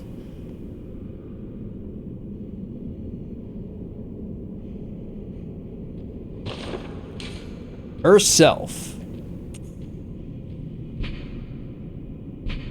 Doesn't show it. No, it never does. Transcription of the inhuman sticky whispers that reveal the nature of a celestial attendant. For those who take this oath become a lumen wood that peers towards the sky, feeding phantasms in its luscious bed. Phantasms guide us and lead to further discoveries.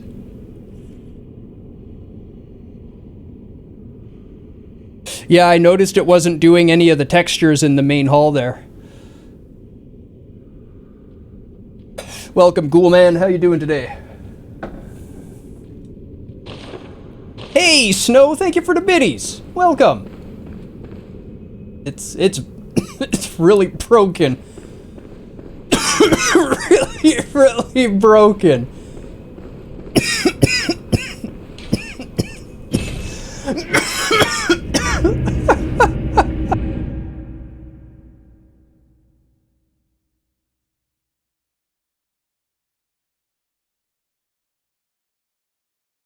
I did! We just beat Maria. Maria.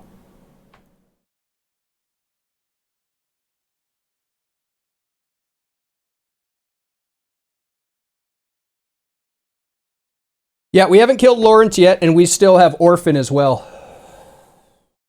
Now we get to go to the fishing hamlet. How familiar are you with H.P. Lovecraft's stories, Glencon? Snow? Cool Man, I assume you know. Dragon Magpie, do you know anything about H.P. Lovecraft and his stories? Because this game is based off of his works. Heavily inspired.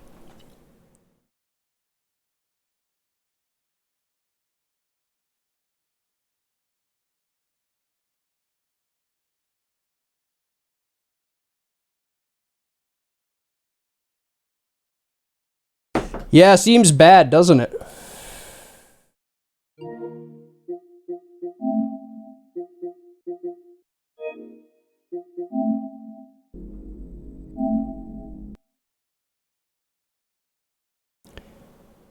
No spoilers, you'll read it on the plane. Well, we will be talking a lot about H.P. Lovecraft throughout this track, but he has lots of stories, so... You're a derp and know nothing. I think she meant knows nothing about H.P. Lovecraft.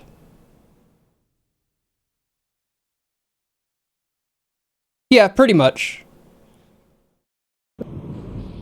There we go. This next area we're going to be heading to is basically Shadows over Innsmouth. It is the story Shadows over Innsmouth.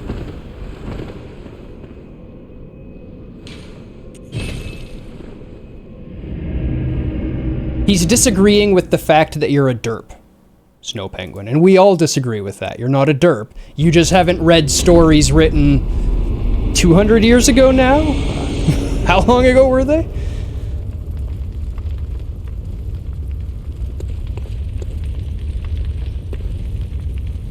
Redundancy creeps in very quickly. Yeah, he was never actually a great writer. He was a very creative guy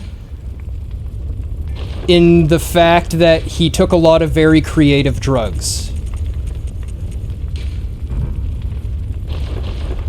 Farewell, good... That sums up HP.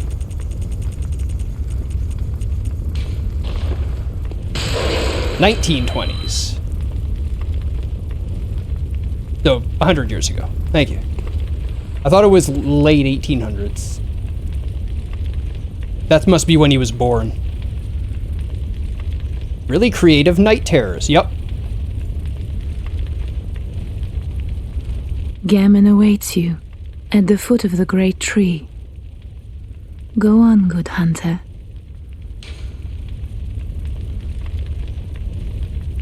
The Yarnum look. Yep. We have one of the art books here. Very well, let me...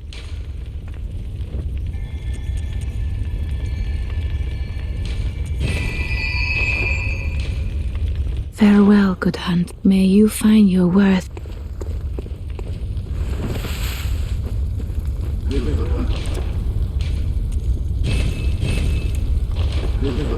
Yeah, Pookie's the collector.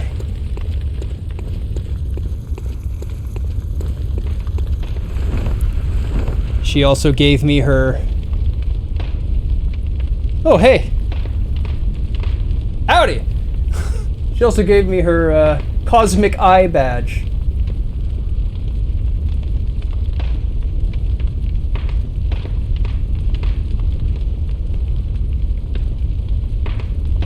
You have the complete edition, not the collector's?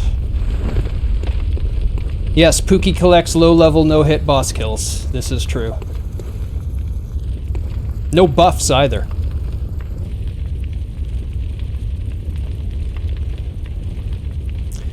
Adeline. Who is Adeline?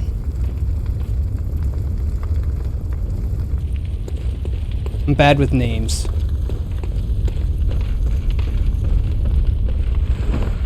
Milkweed Girl. Thank you. Oh, right. Milkweed. That's what I came back here to do.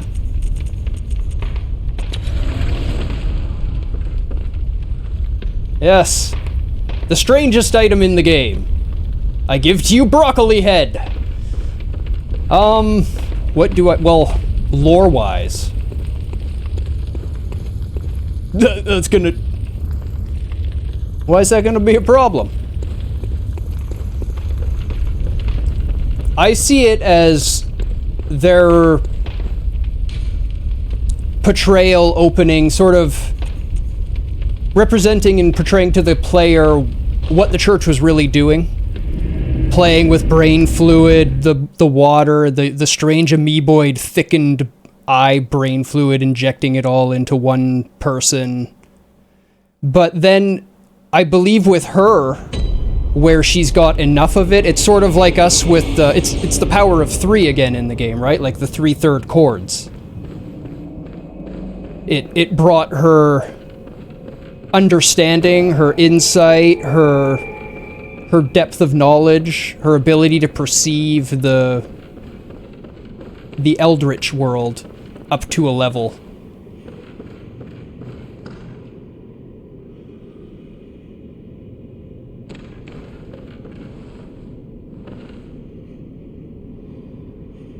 Where she could actually commune with them, essentially. That's where she gets her own rune from. Because the runes are the inscriptions. Why did she have to consume her own? Do we know that she has to consume her own?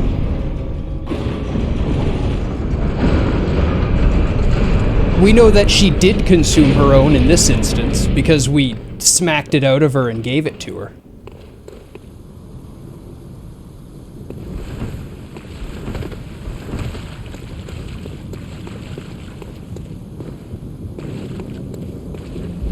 Does she actually say she needs her own brain fluid? I thought I heard her say she needs more brain fluid. Yeah, she needs a third brain fluid to have the revelation. Dragonman, blasphemous murderers, blood-crazed fiends. Atonement for the wretches by the wrath of Mother Goss. It is pretty cool. Mercy for the poor wasn't child. Yep. Mercy. Oh, please. We get special dialogue from him. Curse there. A curse for he. Because we're and broccoli she. head. White hair. A bottomless curse. A bottomless sea. Source of all greatness. All things that be. Listen for the baneful chants. Weep with them as one in trance. And weep with us. Oh, weep with us.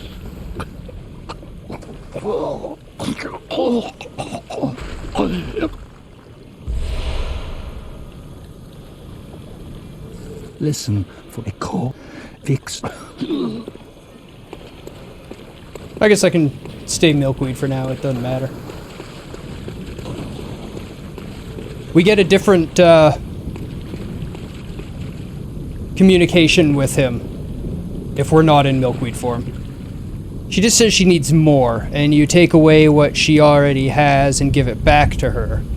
And then she can have a revelation. So it does seem like there is an increase from 2 to 3. She just loses 2, gains it, then has a revelation. Yeah. It seems to play on the in-game property that they like to do of those brains' abilities to respawn, like regrow. She's reached a point where we can take some away and she sort of regrows and then we add to it again. It's a strange mechanic, it's hard to interpret.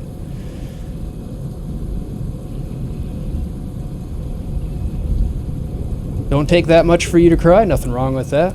I don't mind a good cry. So here we have the Hunter's Mark. And we can see where it really comes from.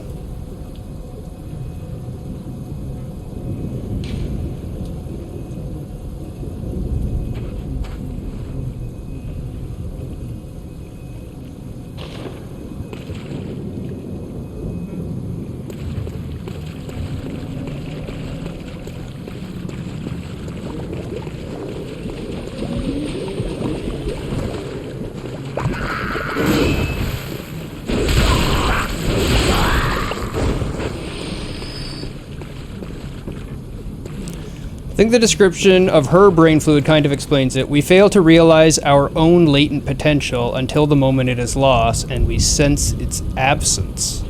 Interesting. The other 2 brain fluids I thought stacked. Do they have different ones as well, or are they both the same and hers is a unique one? So I thought I checked when I had 2, and they were both in the same spot. All these enemies are now hunters turned into beasts? They're all unique. Okay. No. This is the fishing hamlet. These people had a symbiotic relationship with a great one that we'll see later. And the hunters came here looking for it.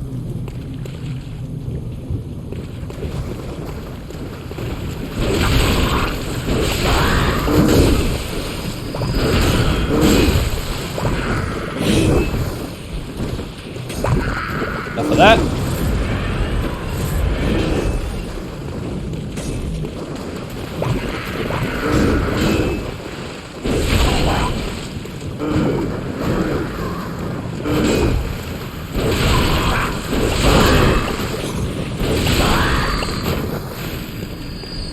There we go. Fucking hunters, I know, right?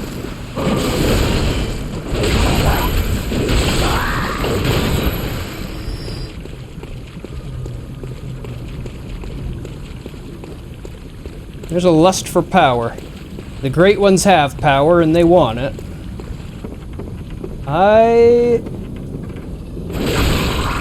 Oh, you lived.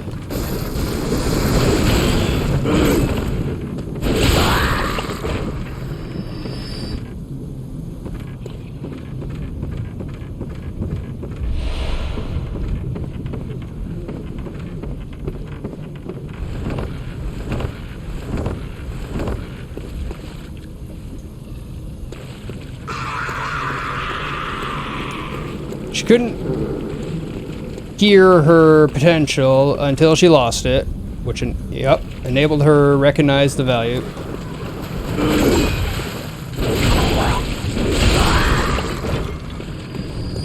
Previously, yep. Yeah, I interpret that the same way.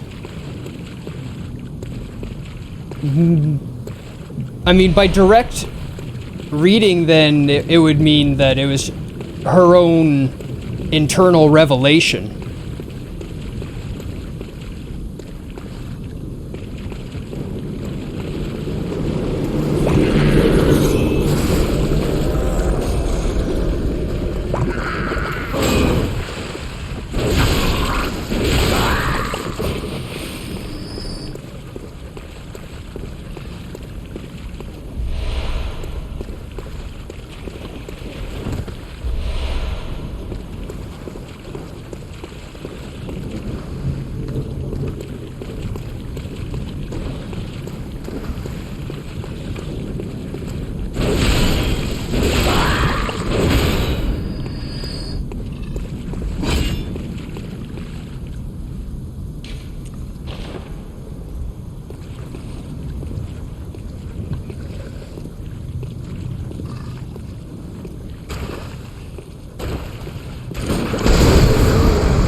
Oops.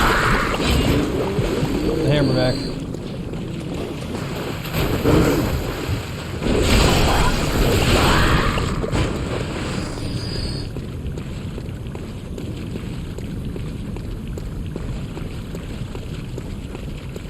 A wild Pookie-chan! It was a wild Pookie-chan. And yes, thank you very much for the contribution.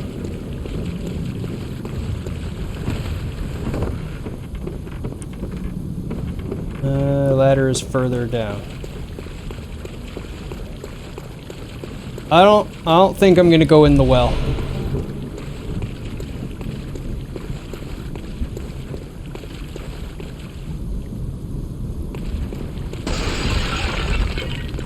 The well is a bad place, filled with bad people that do bad things for bad reasons.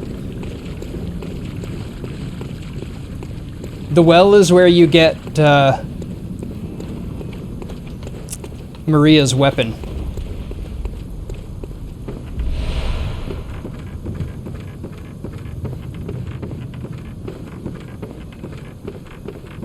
She threw it away in a well.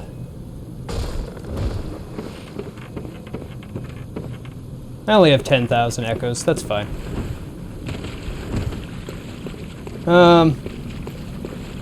Yeah, screw it. Oh, let's clear out the building here first. Since I've got this place cleared out, and then I can just jet through next time.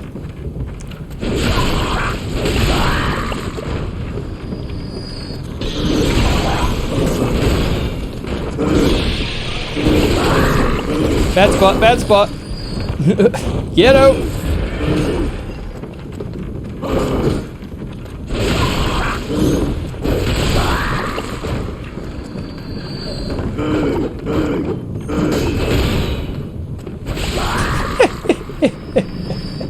The follow-up always gets him.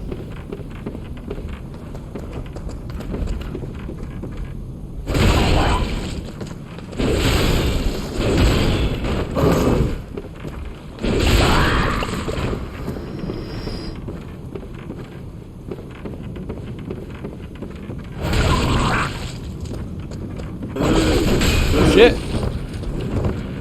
You lived and didn't fall off the edge.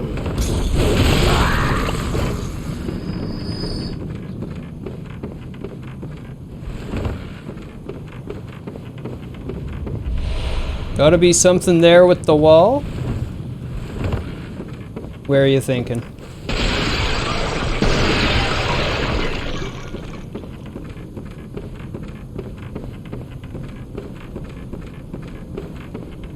Oh, the well. Yep. Yep. Yep. Well is terrifying, super scary, evil, bad place.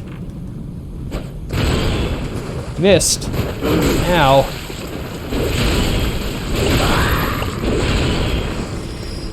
Any fun weekend plans? Vidya games. Hopefully with friends. Probably do some Battlefield with Pseudo. Maybe I find my copy of Battlefield for Rage and we can do some Hazard Zone, do some Rage.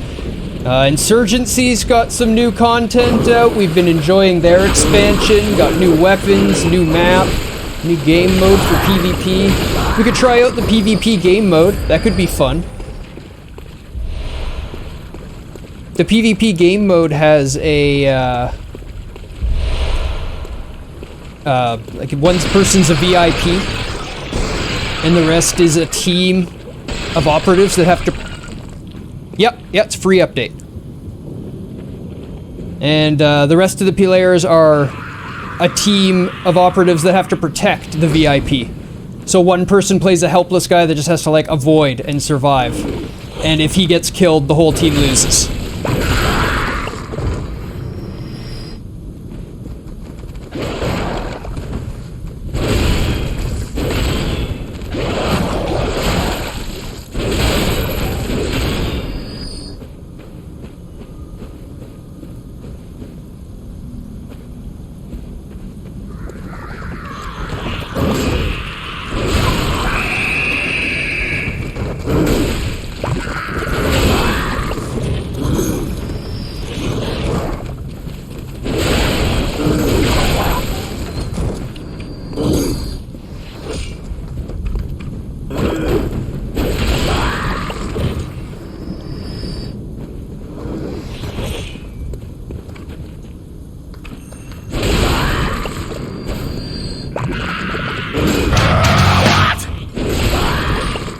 No, it doesn't snow here. Snow, I live in Vancouver. Vancouver's not really Canada. It just pretends to be Canada. We get like maybe a day or two of snow most years.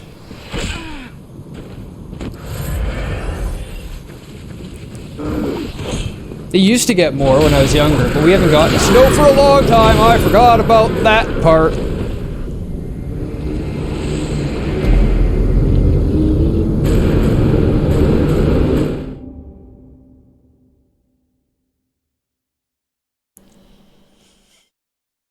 That's what happens when you're not paying attention. If you just run at enemies and attack them, this game will destroy you, and that's why people act like it's so hard. It just expects you to pay a little bit of attention and respect it.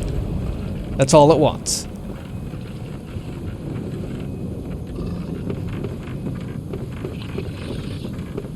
Yeah, in the story, the Shadows over Innsmouth, the people of the village have all turned to a weird fish-like people.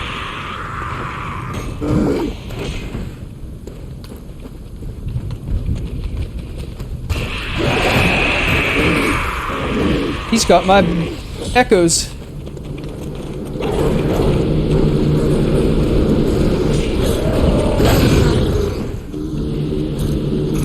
Nope, the fuck out of that.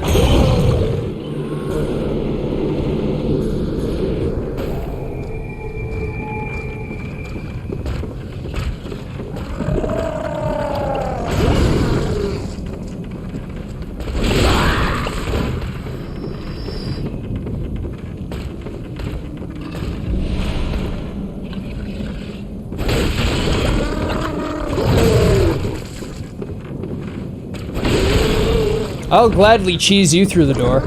So the fight in the well is two of these guys.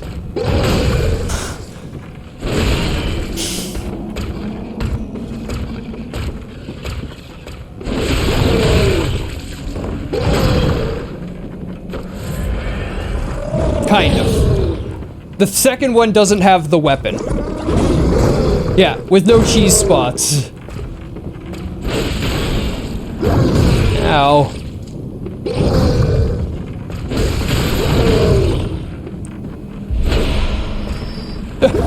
It killed Simon!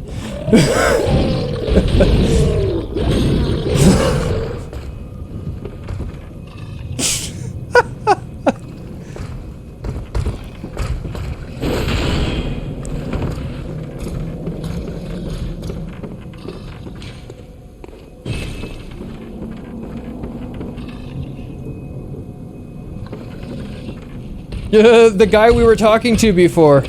I think he's in there? It's swinging around here. Either that or he's below. But, I just got his bow blade and the key to the cell, so... He dead. He dead.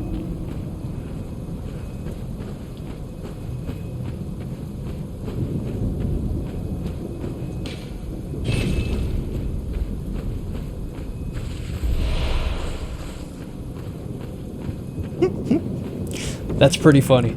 I'm not gonna lie.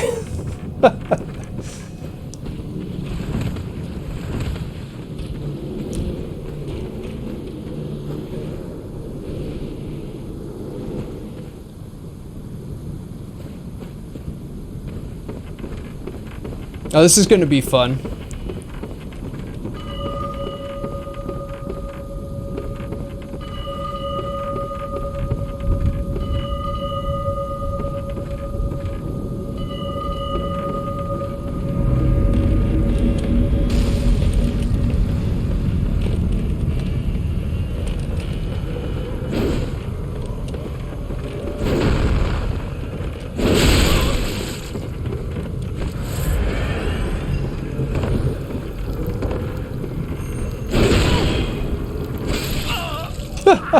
Okay, that worked.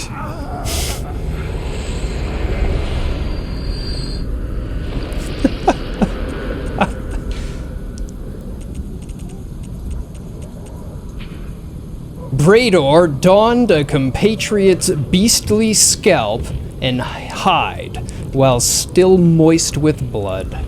Most of the bloodstains on this hide were from that day.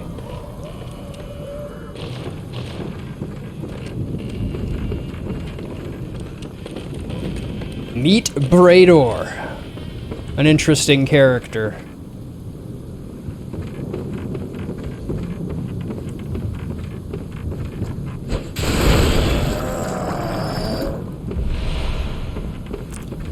I'm not sure where his original history comes from. He's a hunter from a far-off land, just like we are. Yep. He pops up over and over again, being summoned into your world, trying to prevent you from finding out the truth behind the church's secret.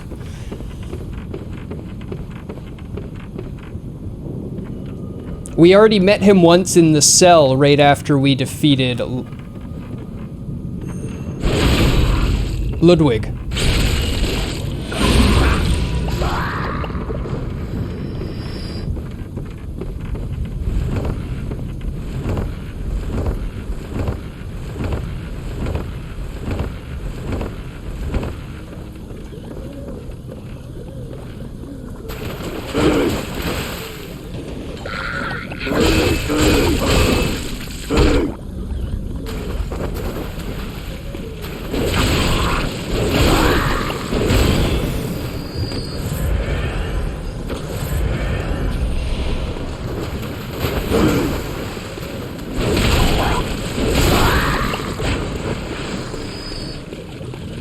Sounds like fanfiction folder.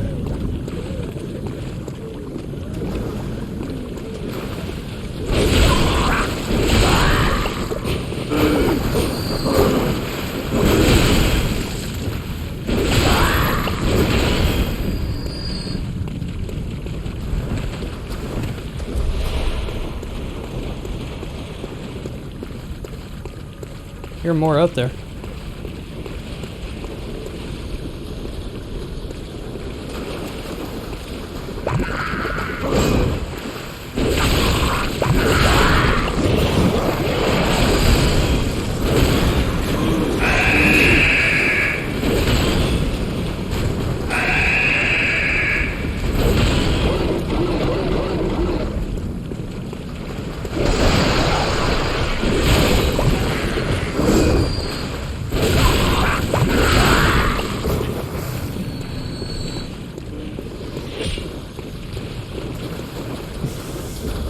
It does. Hey, Karthik, welcome.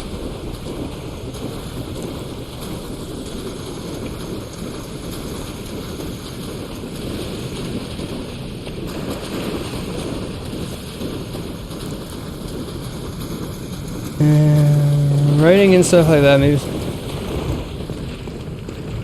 Bloodborne.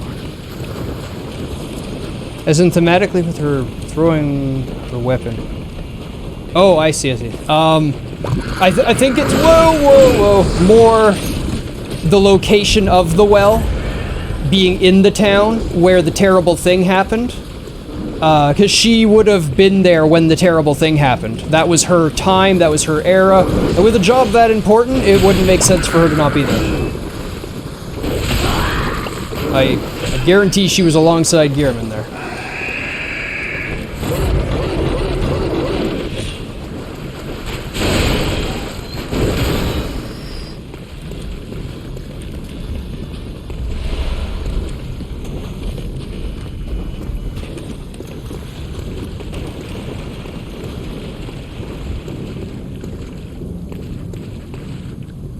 A much better way to go.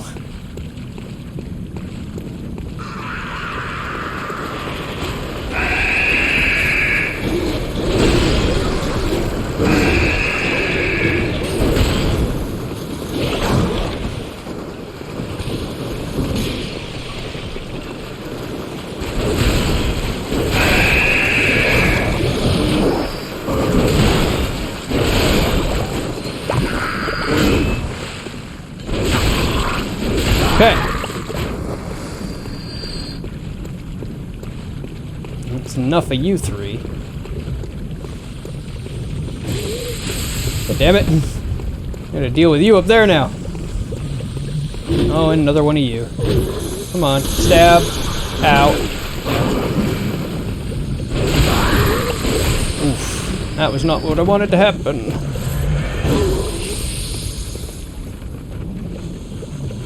Lady Night Rube! Ow!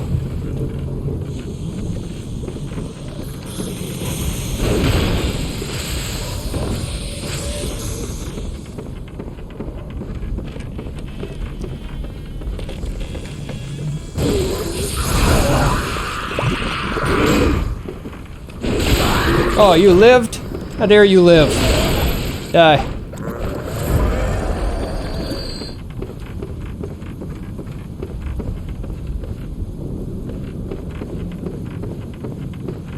Where I came from, right? Yeah. Yep.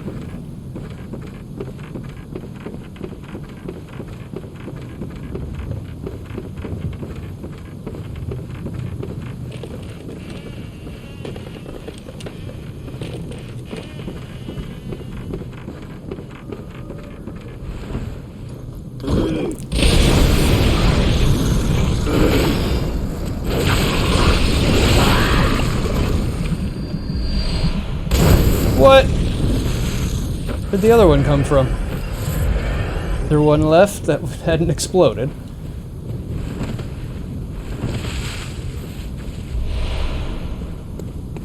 Chunky chunks.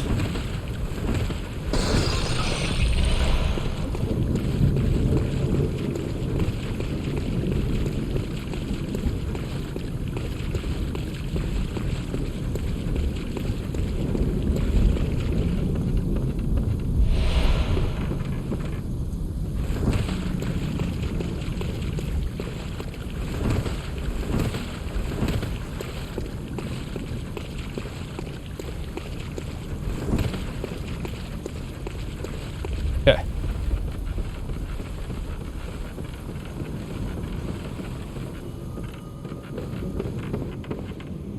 You're a braid doorbell again.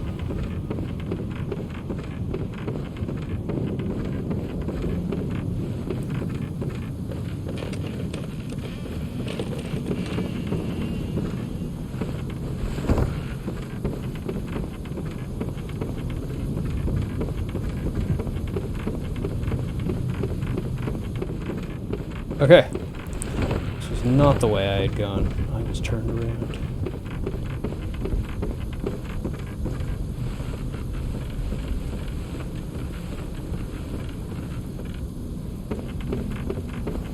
Came from over there. Went down there.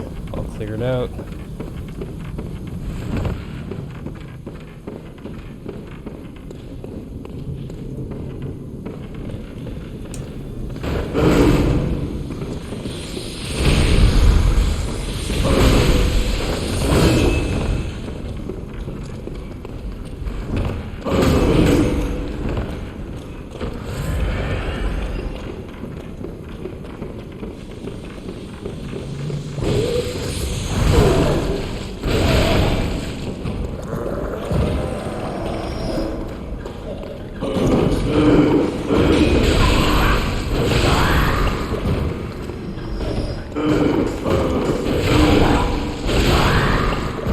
Okay.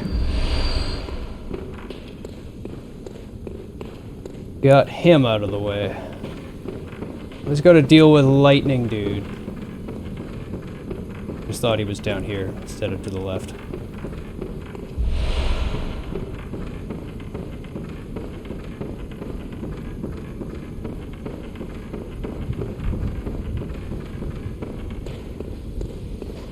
You! Stop! Stop breathing. Thank you.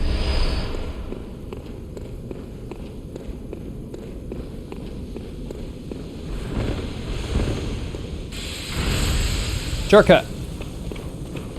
And here's that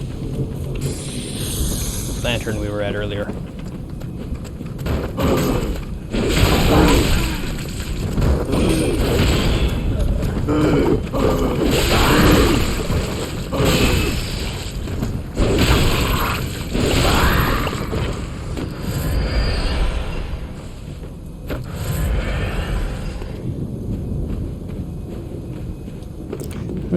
Fanfiction. A weeb who doesn't know a word of Japanese said Azerlane Commander. Okay.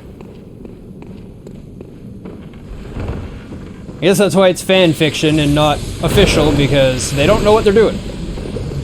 And there is some good fanfiction. But there's no standard of quality, because anyone can write it.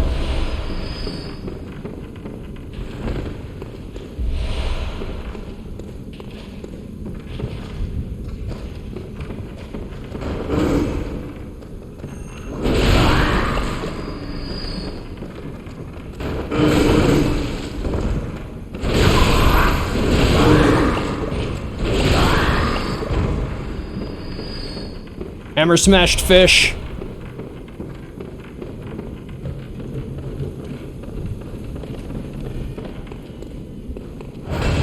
Oh.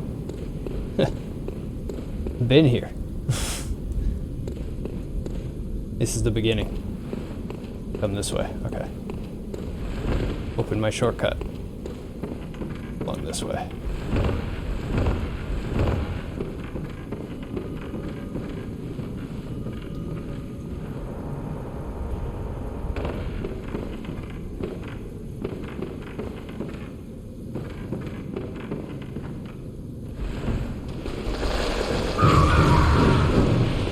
So, if anyone was here when we did before Ludwig, when we first got to the DLC, I pointed out one of these things fell from the sky, and we took a look at how odd and out of place it is. That sort of lends to the credence of that theory again of worlds being stacked on top of each other. It came from here. It fell from the sky and landed in that other world below this world.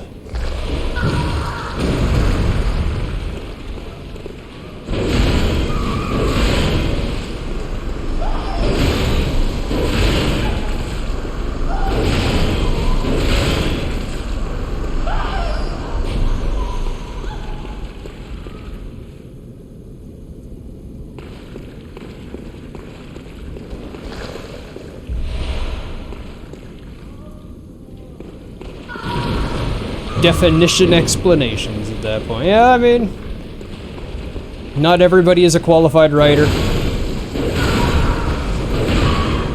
Though I'm all for fan fiction. That's where everyone starts. Your first story is not going to be your best. I'm taking way too much damage here.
No! Death awaits those who pry into the unknown.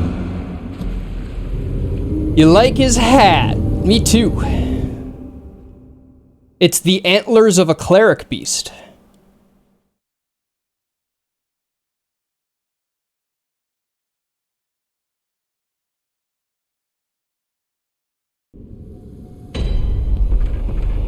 A cleric beast that was a buddy of his.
Mauled indeed.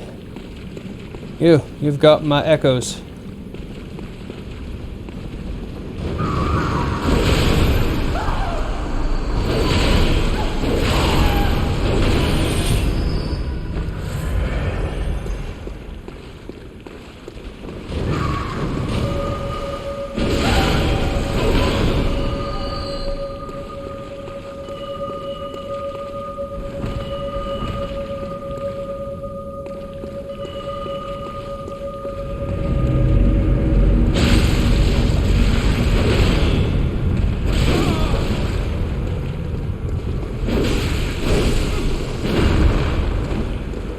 What?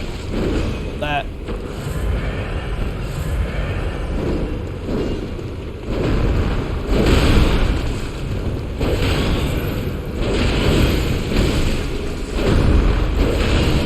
There we go. The bloodied trousers.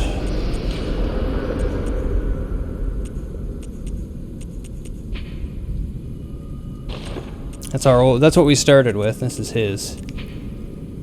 Bloodied foreign trousers. Braidor donned a okay. Same wording, but they're specifically foreigners' garb.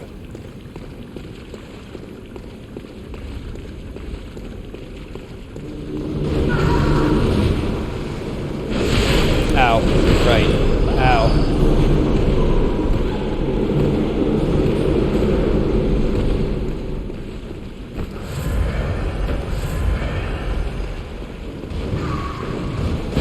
I'm not sure what that means.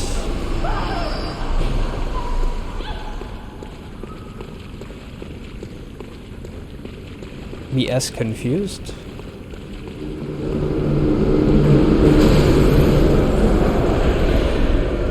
Get out of here.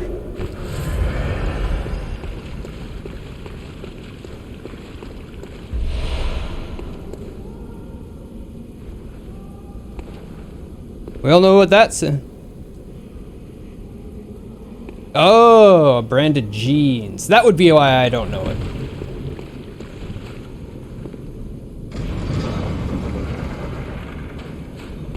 Another wonderful shortcut. We pull the switch, the floor comes down. We take it back up.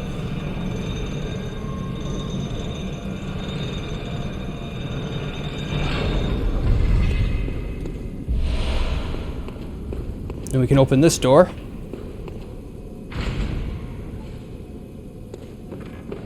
Back at that second checkpoint. Throughout this whole place, with all the shortcuts back, there's only been 2 checkpoints. Best level designers. Just the best level designers.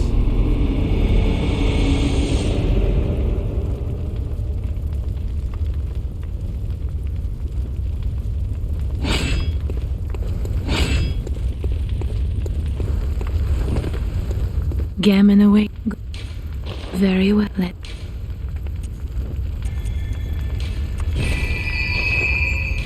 Farewell.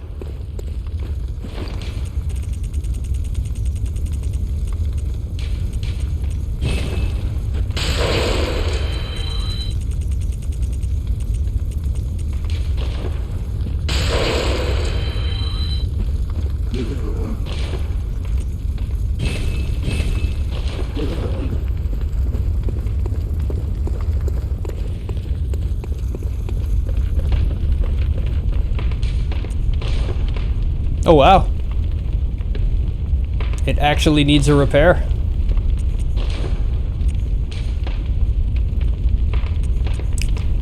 Okay, I've got a 19.5 now apparently. That's lovely.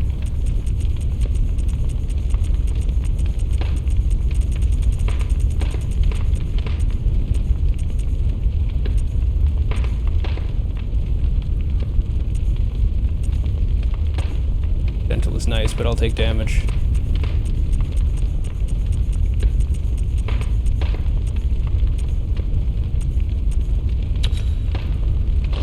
Two 18s and a 19.5. That's solid. That'll do. I've got no blood echoes left to repair.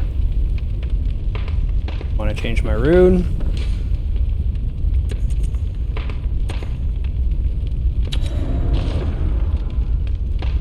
What I want? Yes. Lentils.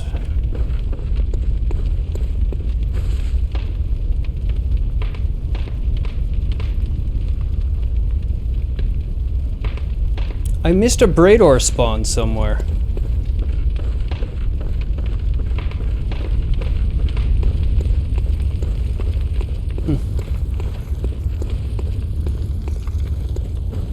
I think.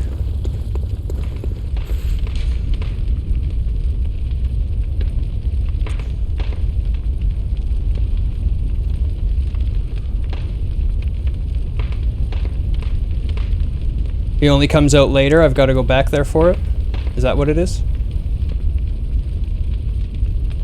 I'm keeping that one in mind, like going back and actually killing him. Does he actually summon himself and drop one there? He does. He does. Right.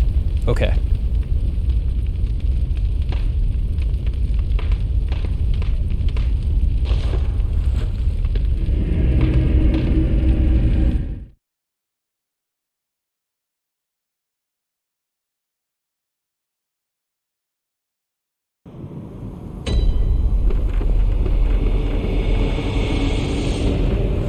Go explore the, Oh, I have a lot of insight. I should have spent my insight.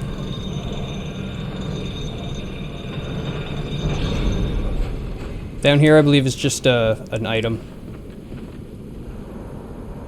Like a cold blood or something. Gem.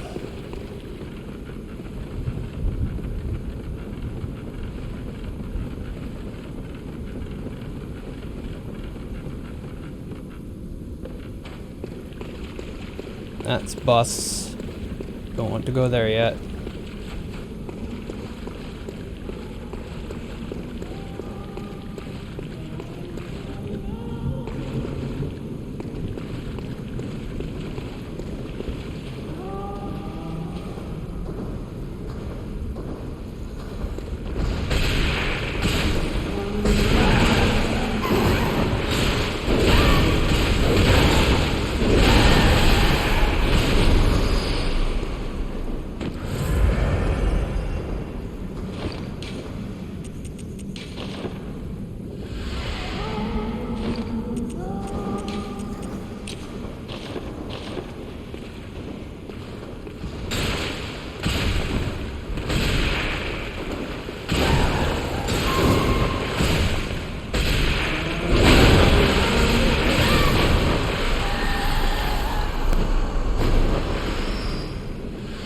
Hey, I got it.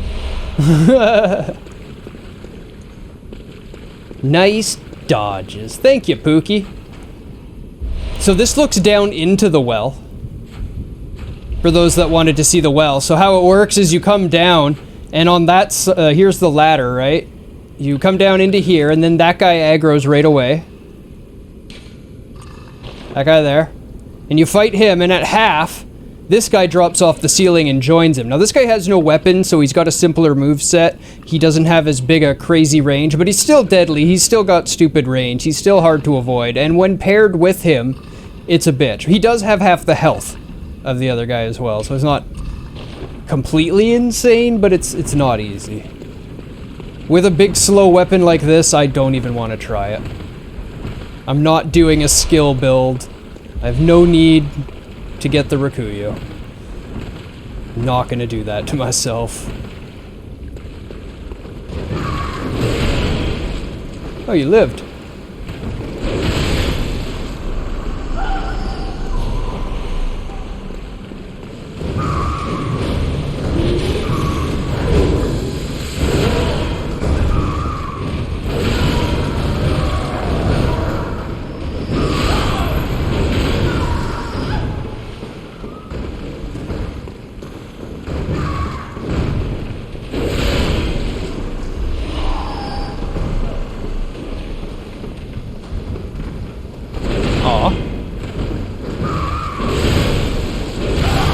Whoa!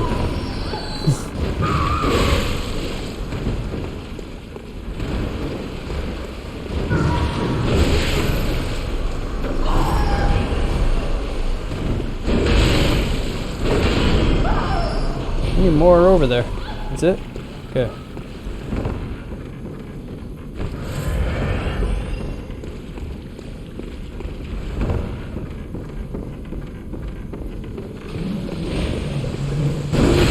Ow.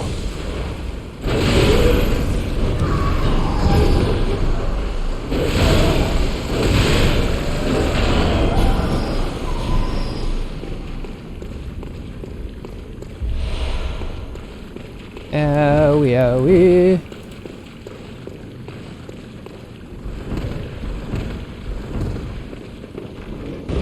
Nope.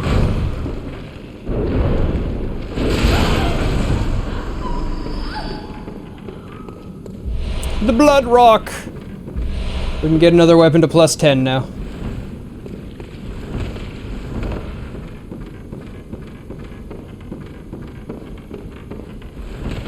So let's go power up this one. Because who doesn't love the pizza cutter?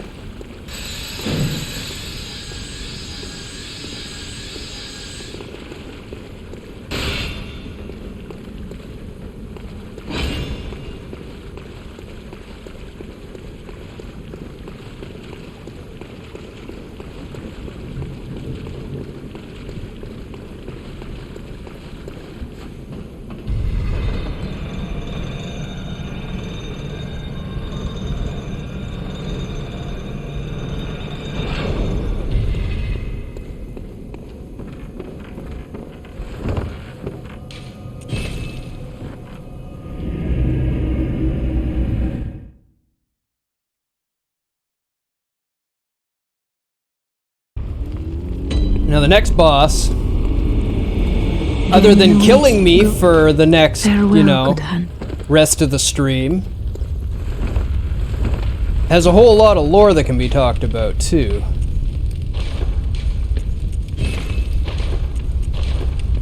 Something about reaching the end gives you a kind of lore-rich environment, you know?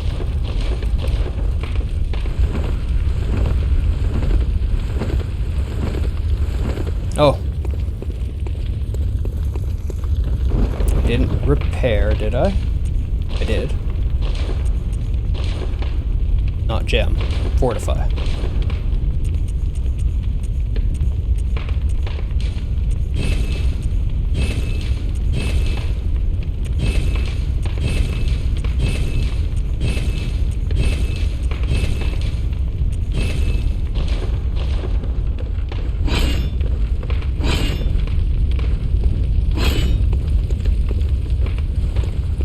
Okay.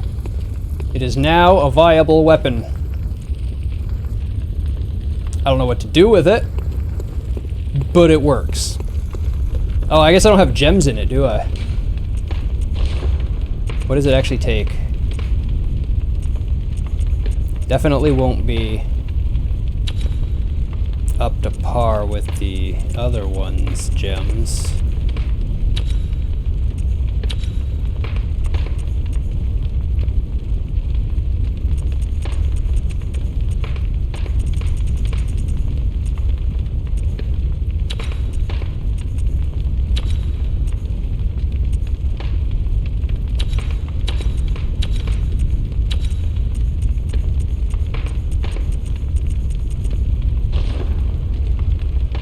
Still almost the damage of the Kirk hammer.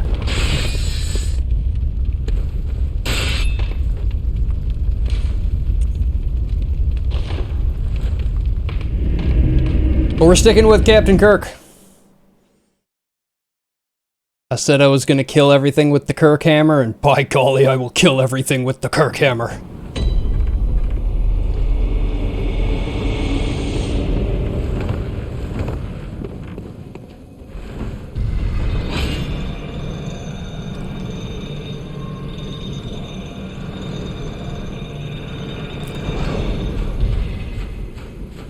So, my personal choice for the hardest fight in the game would be this one. Allow me to introduce you to the orphan.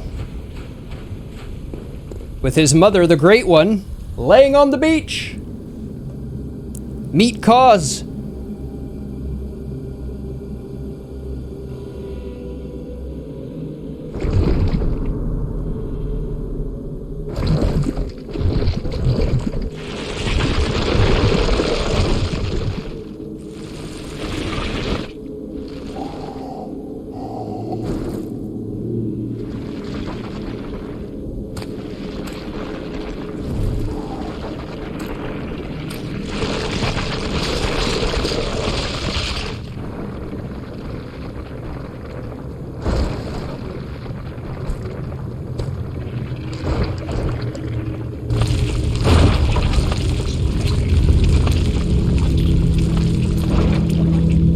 And Cause's orphan. The orphan of Cause.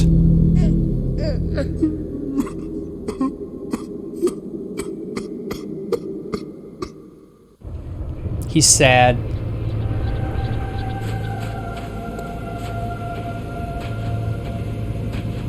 And now we're gonna be sad. That's his, afterbirth that he's smashing you with, by the way.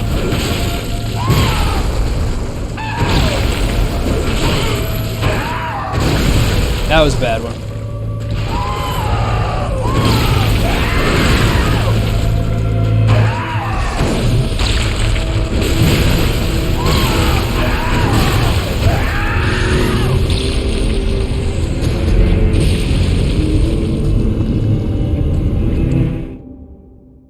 He's got a lot of health. And he's smashy and fast and loud. And terrifying.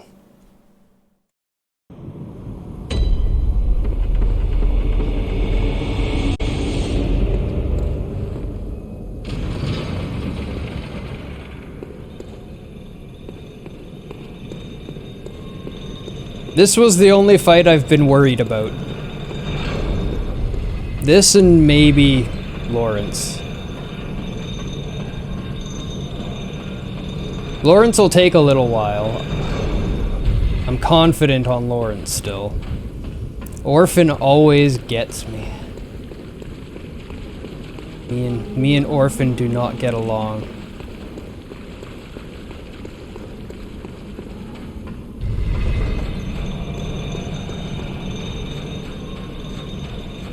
Especially with a big, slow, smashy hammer. This is not going to be easy.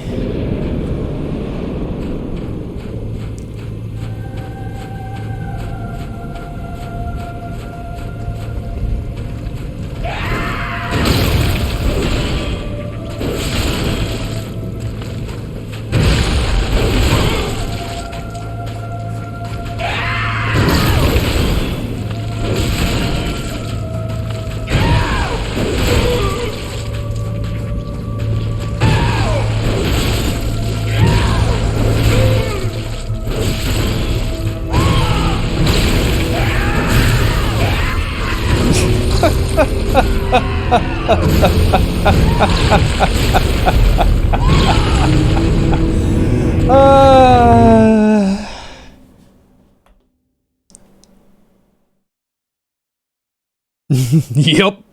Welcome, Ronan. I was doing so well, and then I wasn't.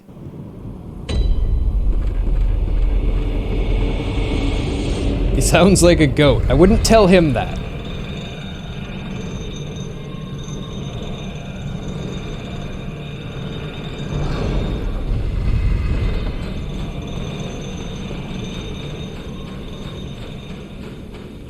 At most, maybe ask him if he's a little hoarse.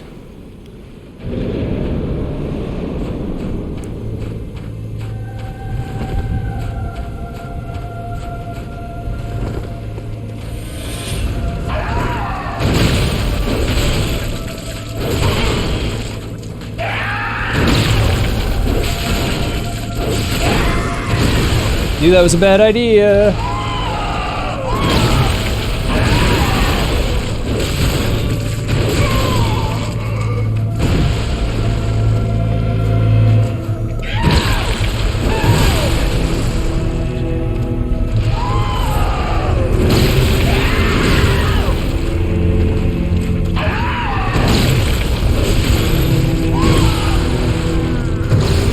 I normally parry him a lot when I fight him, so I know how to dodge some moves, but I have to get better at dodging others. And this is going to be a dodge, poke, dodge, poke, dodge, poke, dodge, poke fight the whole time.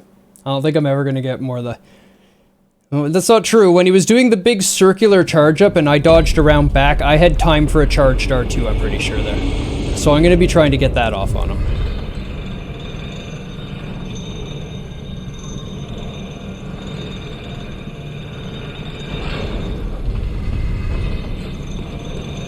That's a huge scale. Huge scale when you get that full charge off. So much damage. And then the follow-up swing.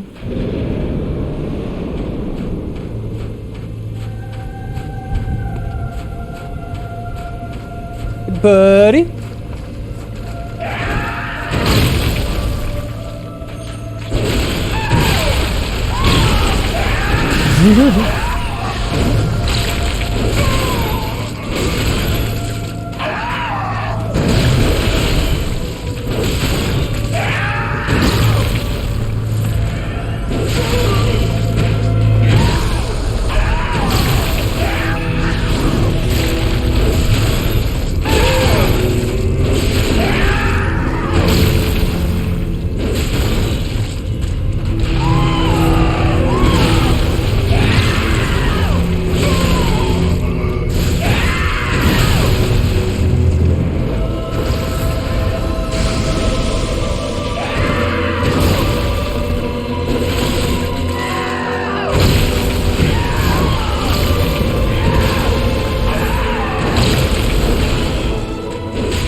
Phase 2.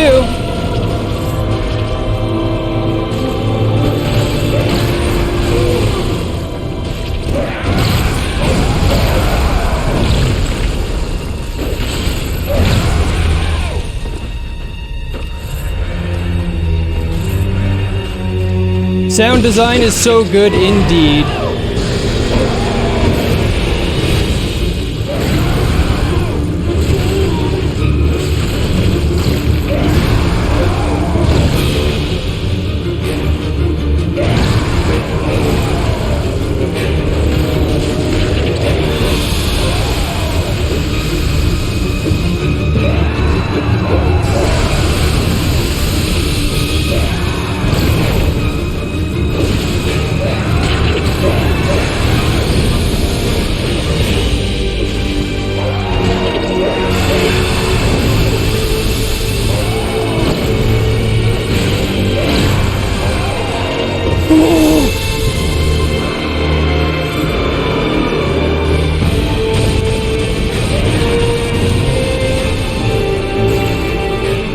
Forgot about that.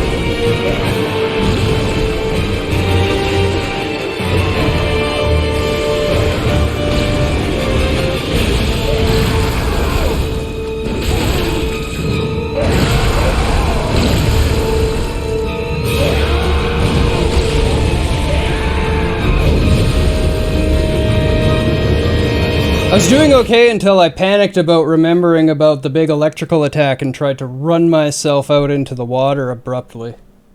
Sacrificed my advantage. Otherwise, it was a pretty good attempt. Not nearly as hard as I thought he would be with the hammer. I also died more on him than I've ever died on a boss in my life the first time I fought him, so I did have some practice at the beginning.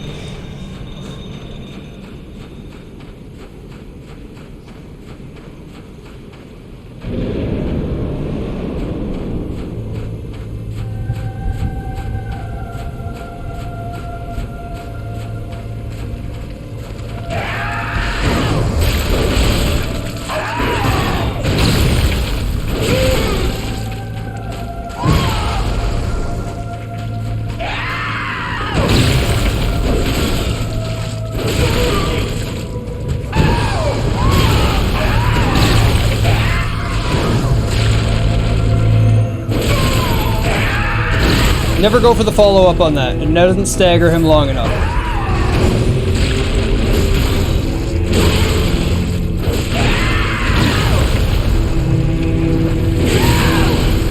Oops.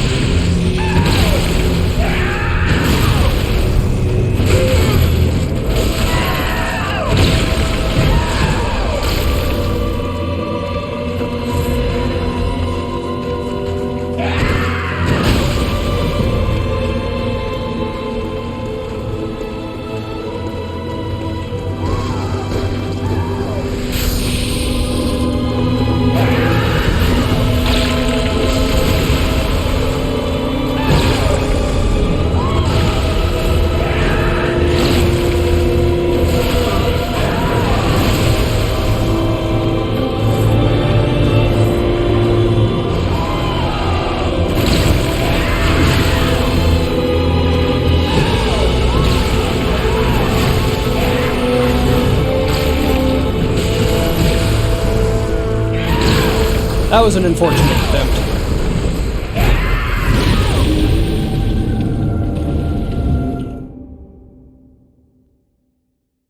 Unfortunate.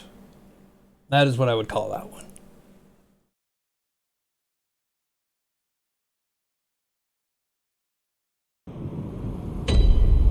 Even though I've been using the hammer for the whole game now, every once in a while, as you saw in Maria, especially with a fast-moving enemy, it just swings where I don't want it to swing. I'm locked on.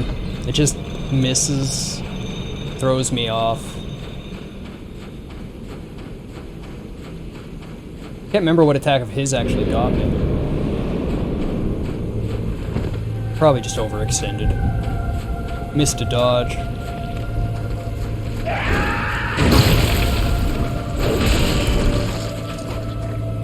Tried to do something dumb.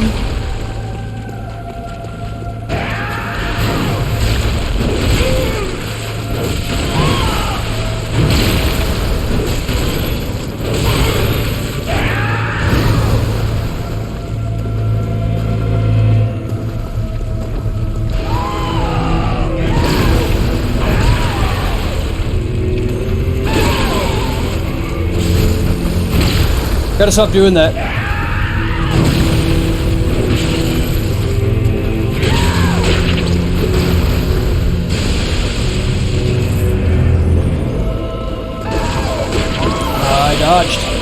I dodged, eh?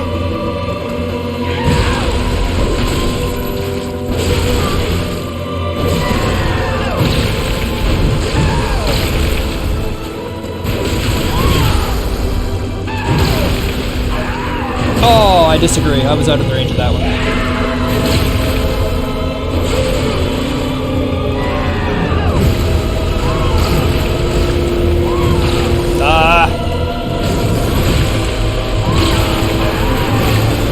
Nope! Not this attempt.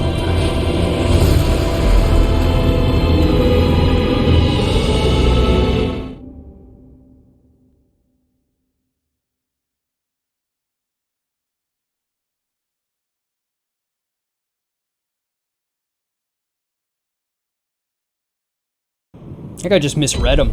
That's what happened there.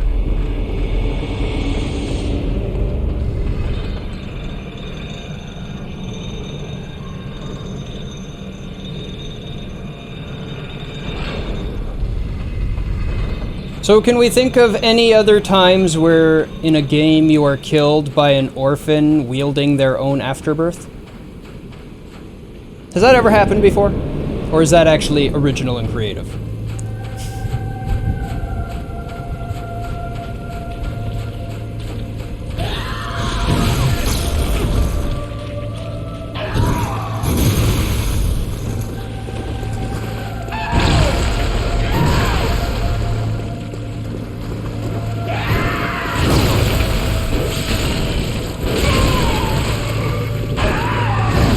Oh, I know what I did. I did a charged R2 and then tried to follow it up.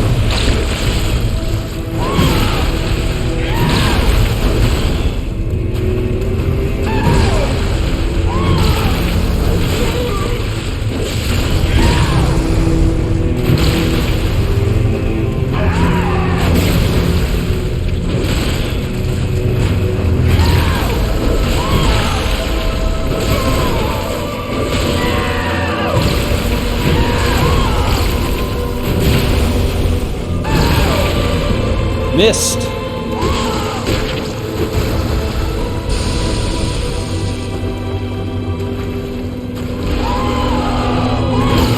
Yep.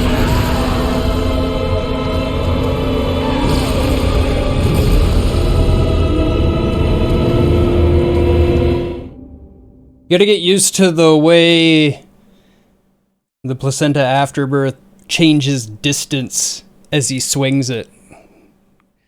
Because as it goes around, it goes from a single dodge back length to a double dodge back length.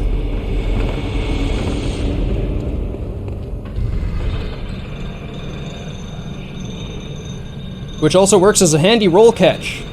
So if he starts doing it and you try to get away from him by rolling backwards, he just ends up smacking it.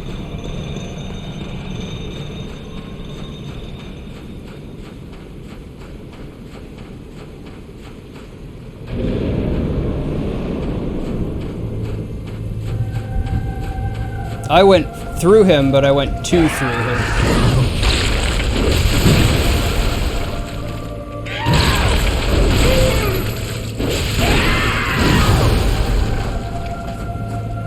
Hey, mole! Welcome!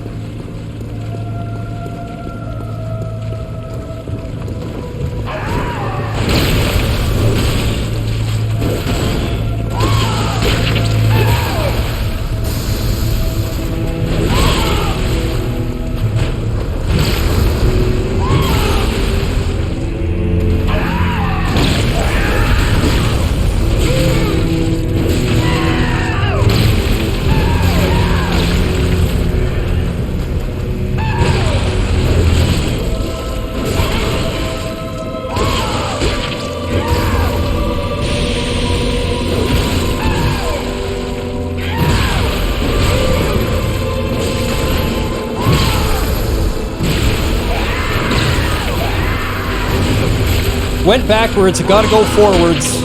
Went backwards, you gotta go forwards. Don't be afraid of him. When you're afraid of him is when he kills you.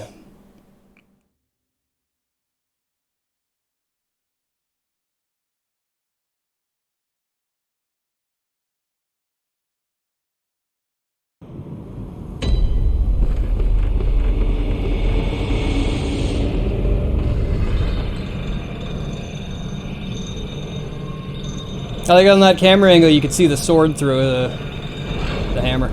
You could actually see the sword inside of it. It's a good time.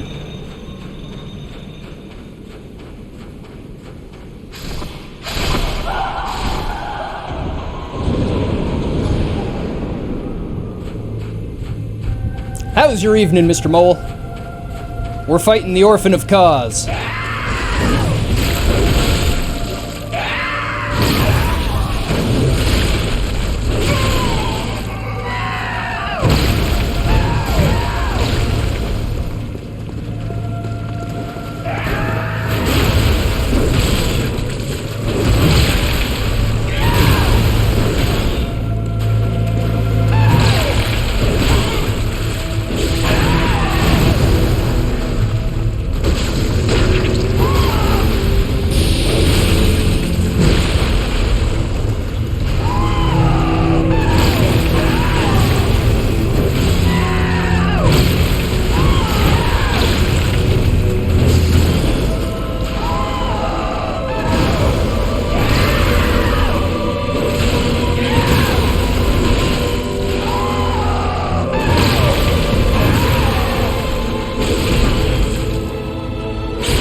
That needs to be a t-shirt. Don't be afraid. Must go forward, not backward.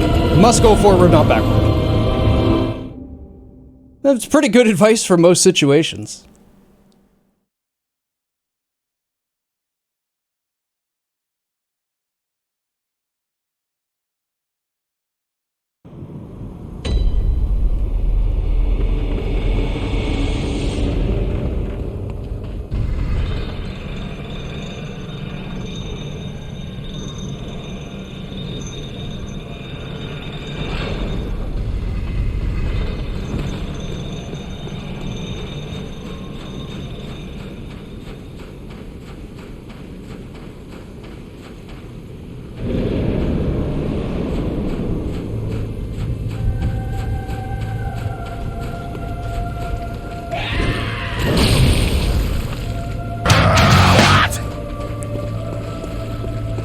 Going, fell asleep a bit ago, just woke up and went, Deus is still streaming, so you're here. Excellent.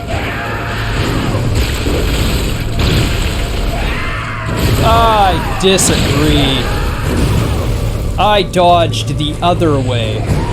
I wanted to go behind him, game. Behind him there. Not in front of him. In front of him was not the right place to be. That was a quick attempt. But, nothing lost.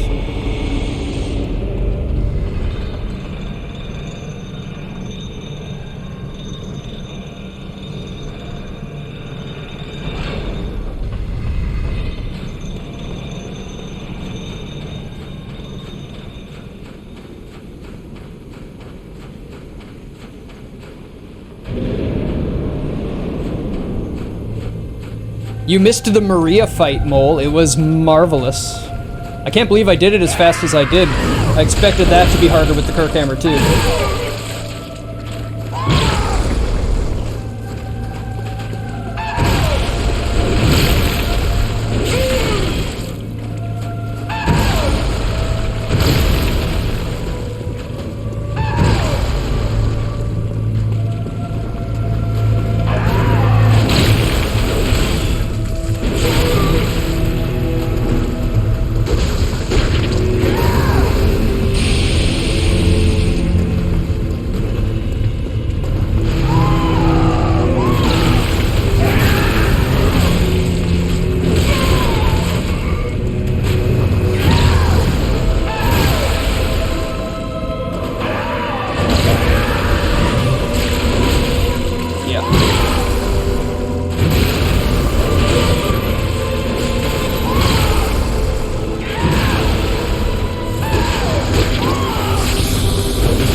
use another one.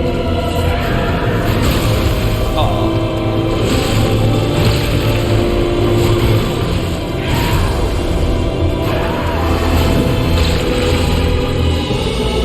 Nope.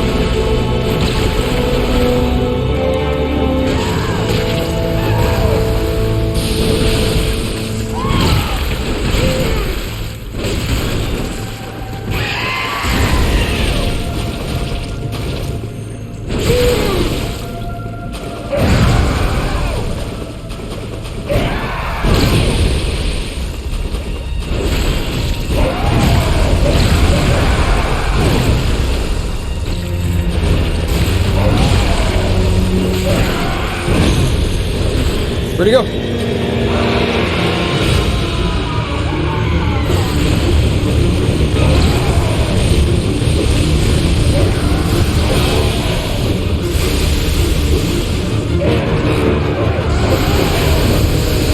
Meet phase 2, mole. Owie.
Yes! The orphan is slain!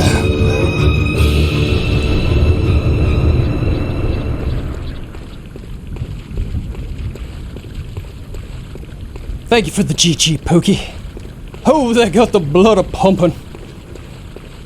Screw going to the gym, just fight the orphan. Thank you, Convalescence, welcome. Welcome, Mole. Now we can get a better look at Koss. Especially, it's actually way easier than I expected. It's not nearly as fast as you'd think. Look at that human face. There is some humanity there, but there's also the tentacles coming off, and the body very resembling those strange creatures in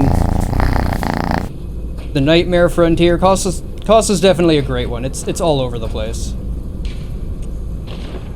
A strange one. And the fish that you beat Koss with Chikage build a couple weeks ago. Right on. I've done it with the Cleaver and the Blades of Mercy before. I 100% agree. My favorite fight. And then this obviously represents the life essence of Koss, who truly sustains the nightmare. No, it melted it. Blades of Mercy do stupid damage. Because the charged R2 is so fast on the Blades of Mercy. It's like barehanded fast. And it's skill builds. So you just dodge, charged R2, stagger, visceral, and it's like a quarter dead in one hit. That's it. You just do that a few times. You're good.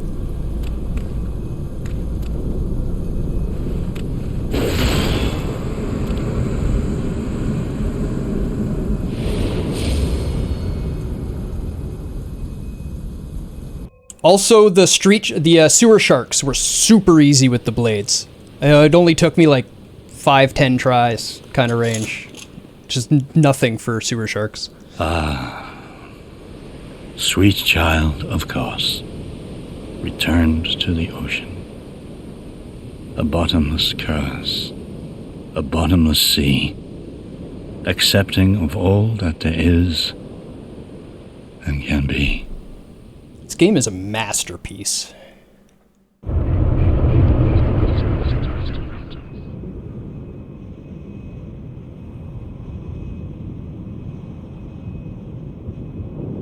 Masterpiece.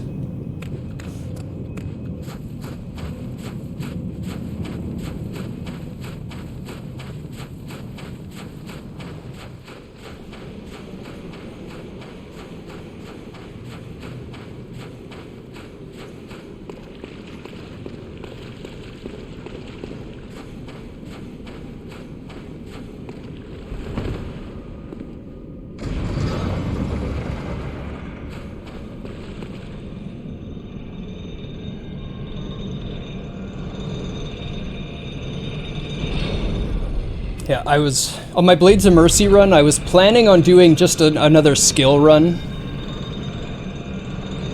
I did not. Oh yeah, down there? I think so. I forgot that there was even one down there. Farewell, child of Kos. Your suffering is over. There was one by the body, 100%. I was just shaking from adrenaline pumping, coursing through veins.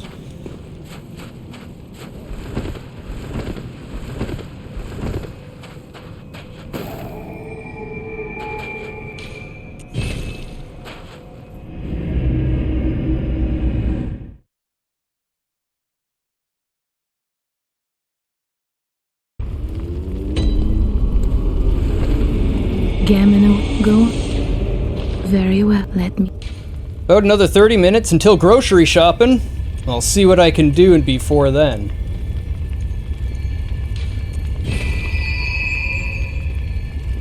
That was 4 points of damage from that 1 point of skill. That was Farewell, worth. good hunter.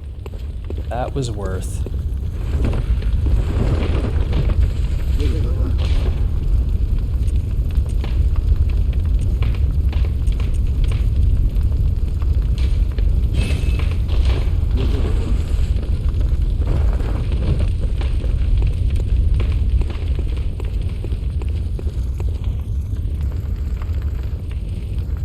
You can see how much beasthood that gave me, getting rid of all that insight. Insight, another mechanic of it. So there's a mechanic called beasthood that we haven't really talked about, which is really, really cool and ties into the lore as well. It represents the beast within man. And in-game, the more insight you have, the less beasthood you have. The more understanding, the less bestial you become. So when you get rid of your insight, when you spend your insight down and you take a beast blood pellet to become a beast, you deal even more damage.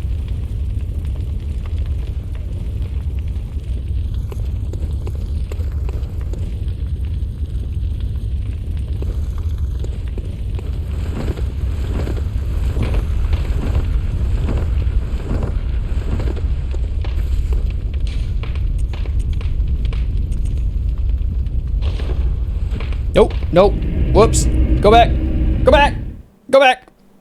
And I killed Orphan, I deserve a dab. Think so. I think so. Go buy some blood vials to make for all the blood vials I just used. Oh my god, we're getting low.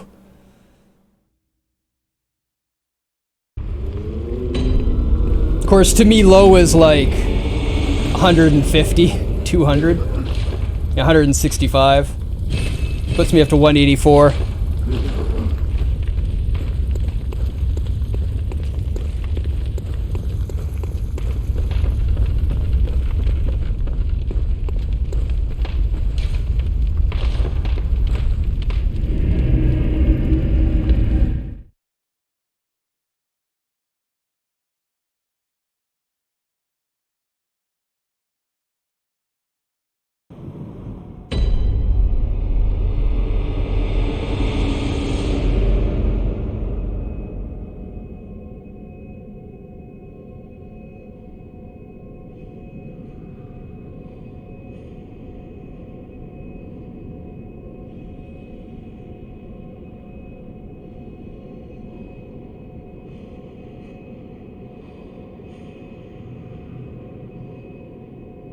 Move along now.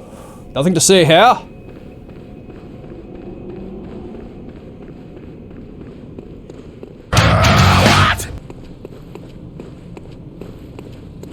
Yeah, it's okay. I like it that way.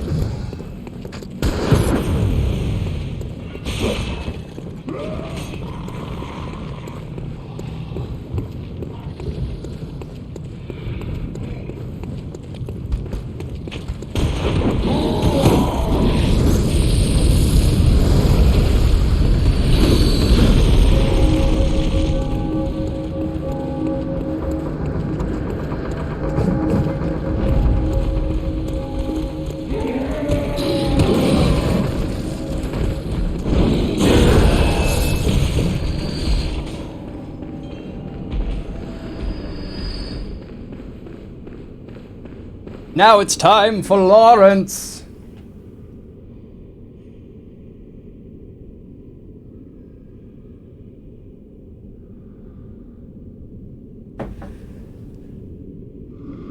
How many Vicars must I kill?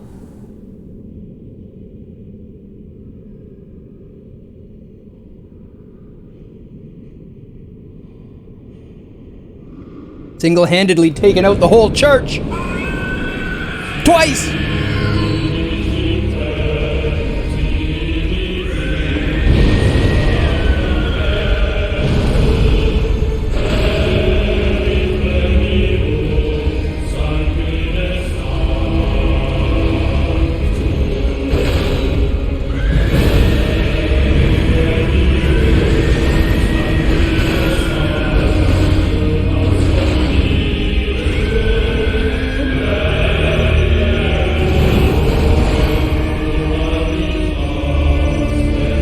Alas, poor Lawrence. You knew him.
I love this fight.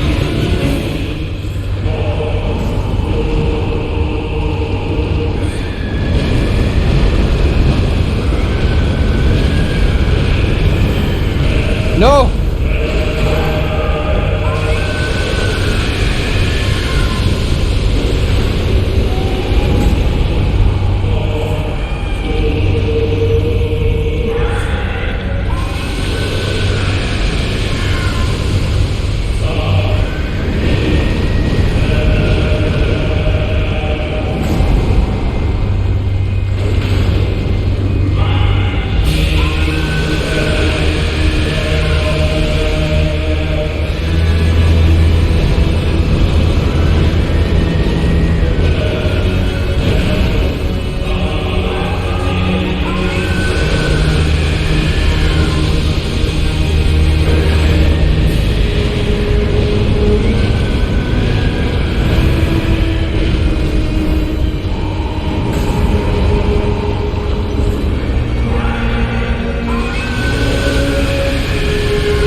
Damn.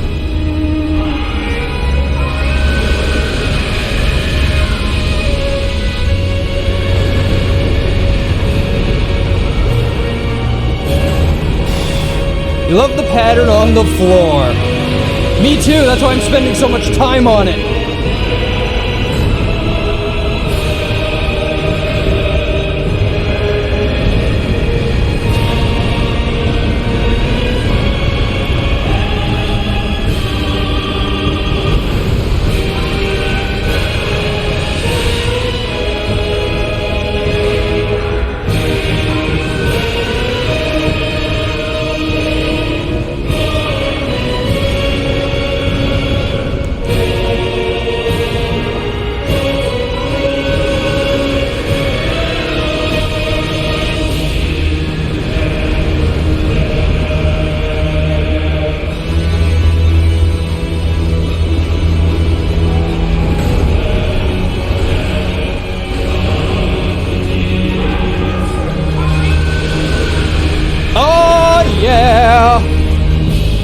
Kiss that floor, you naughty bloodbed! Die, my bestial enemy! You've been hammer smashed!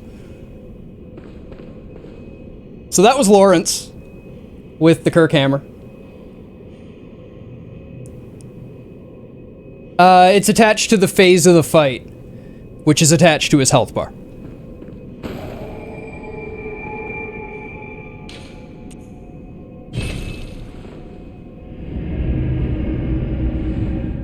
And that's the DLC.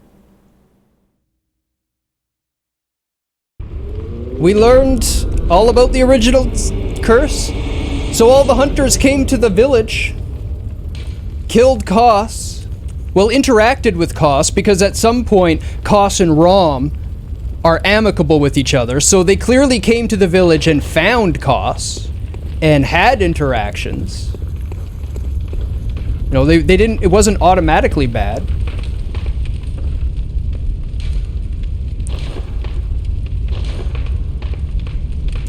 The closer it got to death, the phase changed, right? There's 3 phases to the fight, and the phases trigger based on health.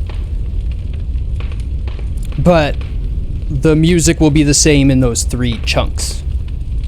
But the song gets more intense as the song goes on, so as you fight the boss, the song gets more intense.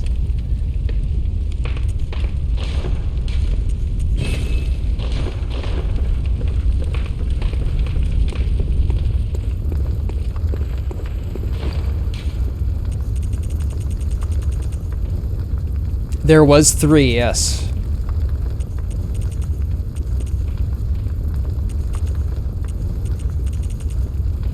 When he starts doing the lunging attack, while he still has his legs, that's when phase 2 starts.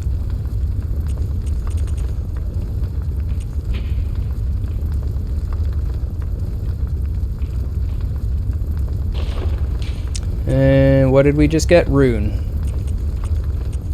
Beast's Embrace. After repeated experiments in controlling the Scourge of the Beasts, the Gentle Embrace rune was discovered. When its implementation failed, the Embrace became a forbidden rune, but this knowledge became a foundation of the Healing Church. Those who swear this oath take on a ghastly form and enjoy accentuated transformation effects, especially while wielding a beast weapon. Expansion, how does the story end for you as the character? It's not so much like the expansion itself doesn't have an ending for you as the character. It's just revealing the lore that you didn't know. It's a way to discover what really happened.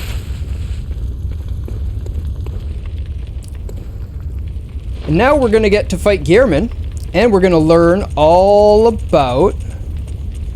So let's take a quick look at the umbilicals, all of them. They're all different. Every Great One loses its child, and then yearns for a surrogate. This cord granted Menses audience with Mergo, but resulted in the stillbirth of their brains. So Menses was granted audience with Mergo, that's how they ended up in there. They were clearly doing experimentation when they got sucked in.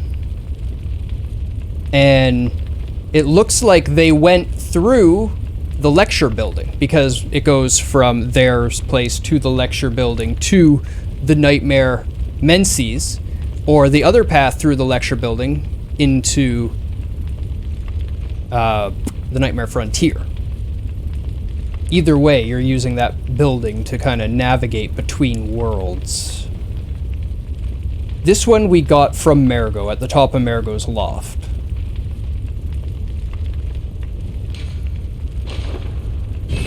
Oh.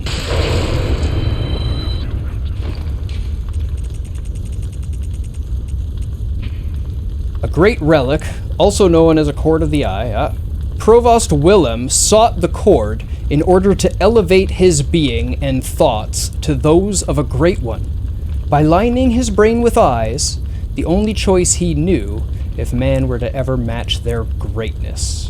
So Master Willem did seek the power that everyone else sought.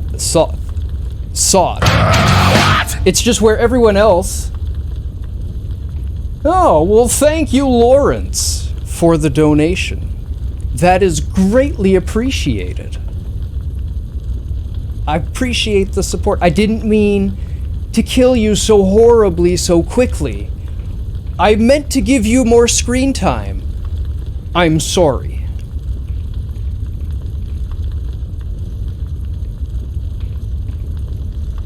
So Willem did seek the same power everyone else thought. All of the people wanted the same thing. They all wanted the power of the Great Ones. They wanted the knowledge. They wanted the insight. They wanted the capability. And it didn't even care what they looked like. I mean, granting Rom eyes turned her into the Spider Rom. Rom used to be a student of Menzies. And yet, knowing about this transformation, because she got the power that she got, Mikolash still longs to gain the power that she had. Grant us eyes.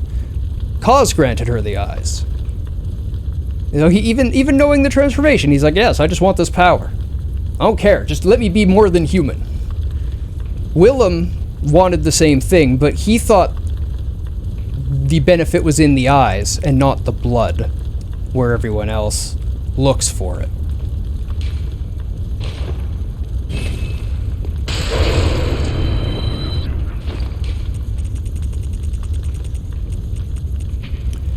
Every Great One loses its child and then yearns for a surrogate, and Odin, the formless Great One, is no different. To think it was corrupted blood that began this Eldritch liaison. This is the one from Ariana, and is straight up saying her corrupted blood is what allowed the liaison with her. We had to kill the infant to get this, so it is probably assuming that we've killed the child to get it. Therefore, it has lost its child. So I would say to those that believe Odin impregnated her, probably leaning on true for that. Just off of these words. More words are always more better.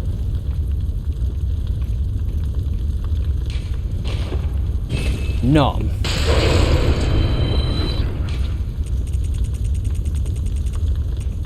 Every Great One loses its child and then yearns for a surrogate. The third umbilical cord precipitated the encounter with the pale moon, which beckoned the hunters and conceived the hunter's dream. And we find this in the hunter's workshop, which is just like this, but in the real world. So this is a snapshot in time of that place. In fact, I bet you this is a snapshot of what that place was like when he did the ritual. That's probably why there's a bloody rag at the altar for the... Maybe it's from carving the flesh, because this is carving the rune into your flesh to gain its effect. So I guess you could argue that that's what it's doing at that level. But they're very similar. It's probably... I mean, even if it was a snapshot of it in Gehrman's mind at the time, as he was the one that trapped in here, then it would look exactly as it did when he left it, before it got all run down. So probably nobody's used it since he was pulled in here.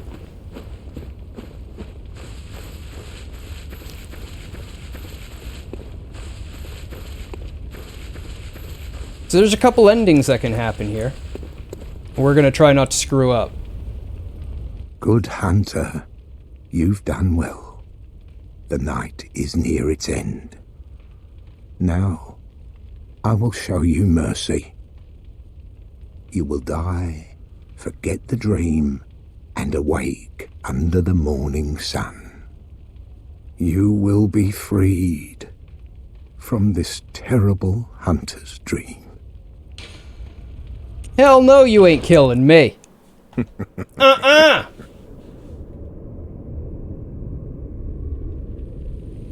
Dear, oh dear. What was it? The hunt? The blood? Or the horrible dream?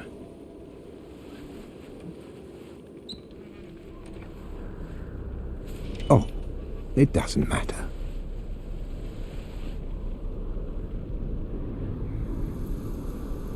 Wheelchair was just to debate you. It always comes down to the hunter's helper to clean up after these sorts of messes.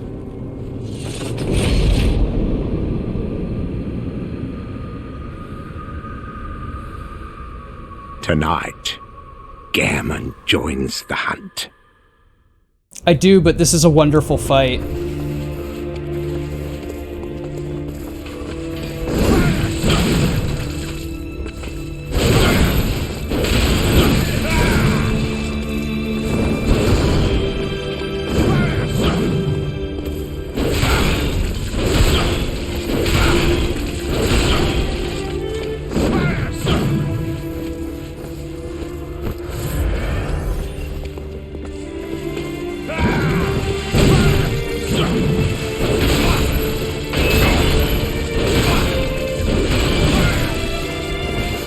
Oh, gun.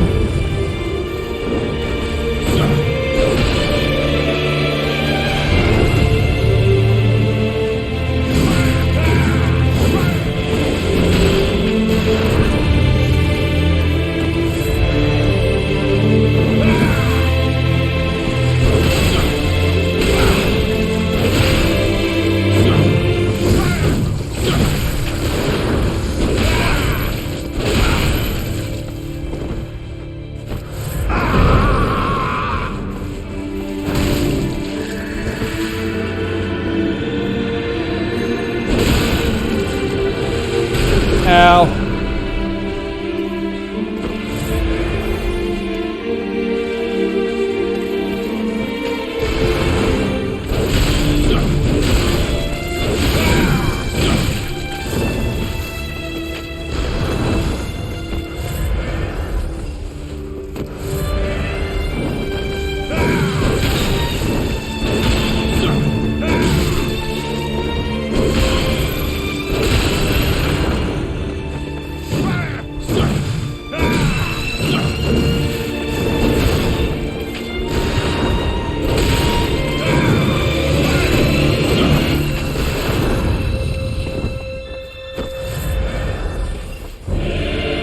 Yep.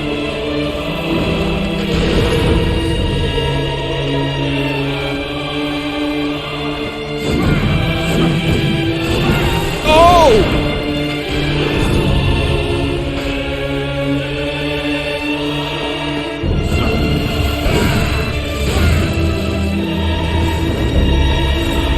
That was close.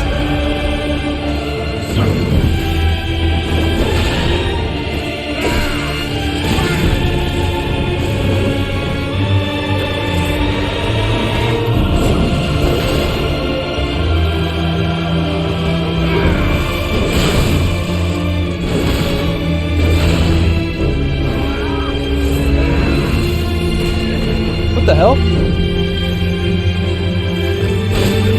Yes! And the dream were long. Charged R2 with the finish. So now if we did not eat all those umbilical cords before doing this, the game ends right here.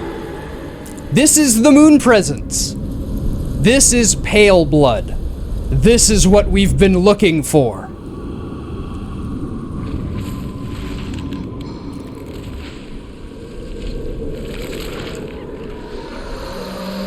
And here it would take us over and we would become the new Gearman. But because we've consumed the cords, we've ascended humanity. We've gained enough insight that it cannot just control us. We have become as great as a great one. Now we get to fight it.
You only need 3 of the 4, and I think I did eat all 4, but you only need 3. There's 4 in the game.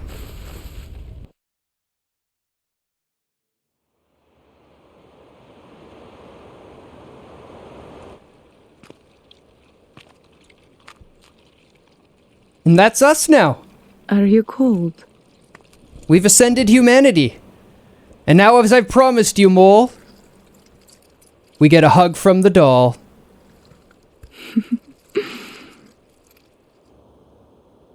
Oh, good hunter.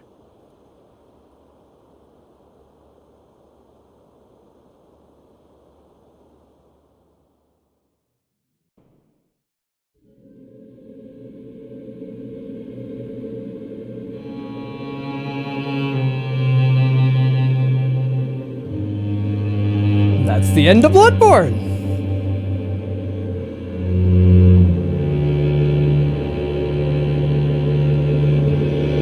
The doll cares for you as a hunter after you turn into a great one. It exists in a realm of manifestation created by a great one. It is likely on the side of the great ones. I agree with this statement. That does not mean the doll is evil. People are evil. The great ones were just wronged by us. They may be against us, but that doesn't mean they're evil. We became a newborn great one, yes. We became a newborn great one.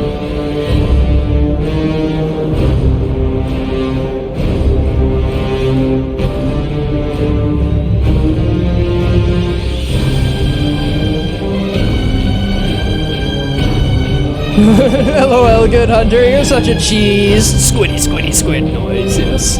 Yes, the soundtrack. Fire indeed, Pookie. Fire indeed.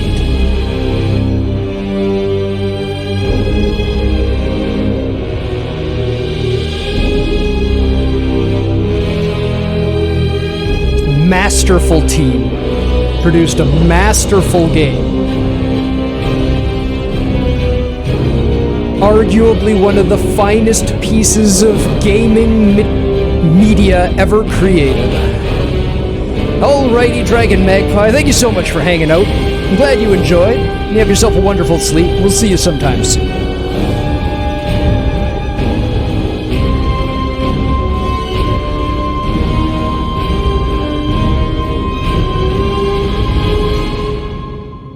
Doom Eternal DLC's next.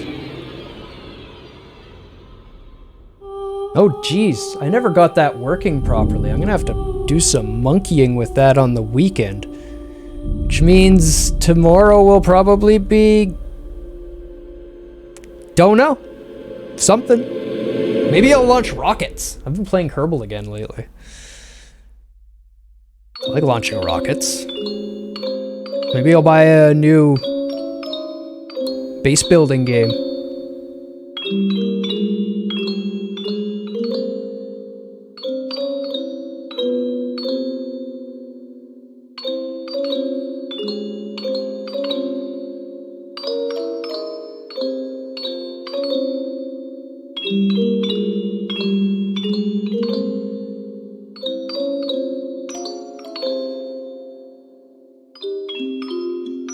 That's okay.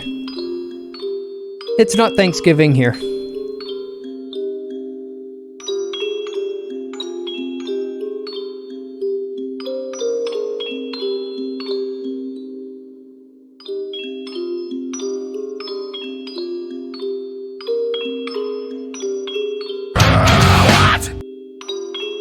I think so. It's 10:30. Let's see who I can raid.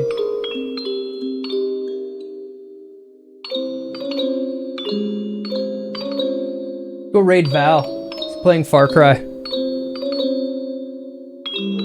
It's the only time you'll ever get to see Far Cry, because I'm never gonna play it. Actually, honestly, it looks not bad, but kind of brainless. I don't think I'd stream it. I might buy it and like get really high and just run around randomly in it.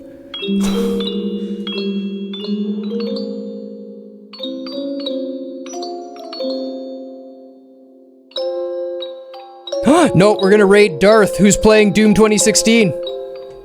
Because we've got more Doom coming. So we're doing that. Make sure to spam some tables there.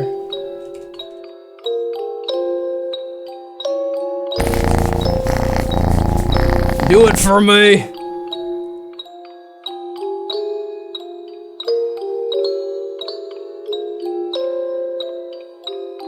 All right. I'm sorry, the credits just keep going, but we finished it a few times. We've played them before, so we're gonna raid anyway. So until the next time I get to see you all, may all your shots be headshots.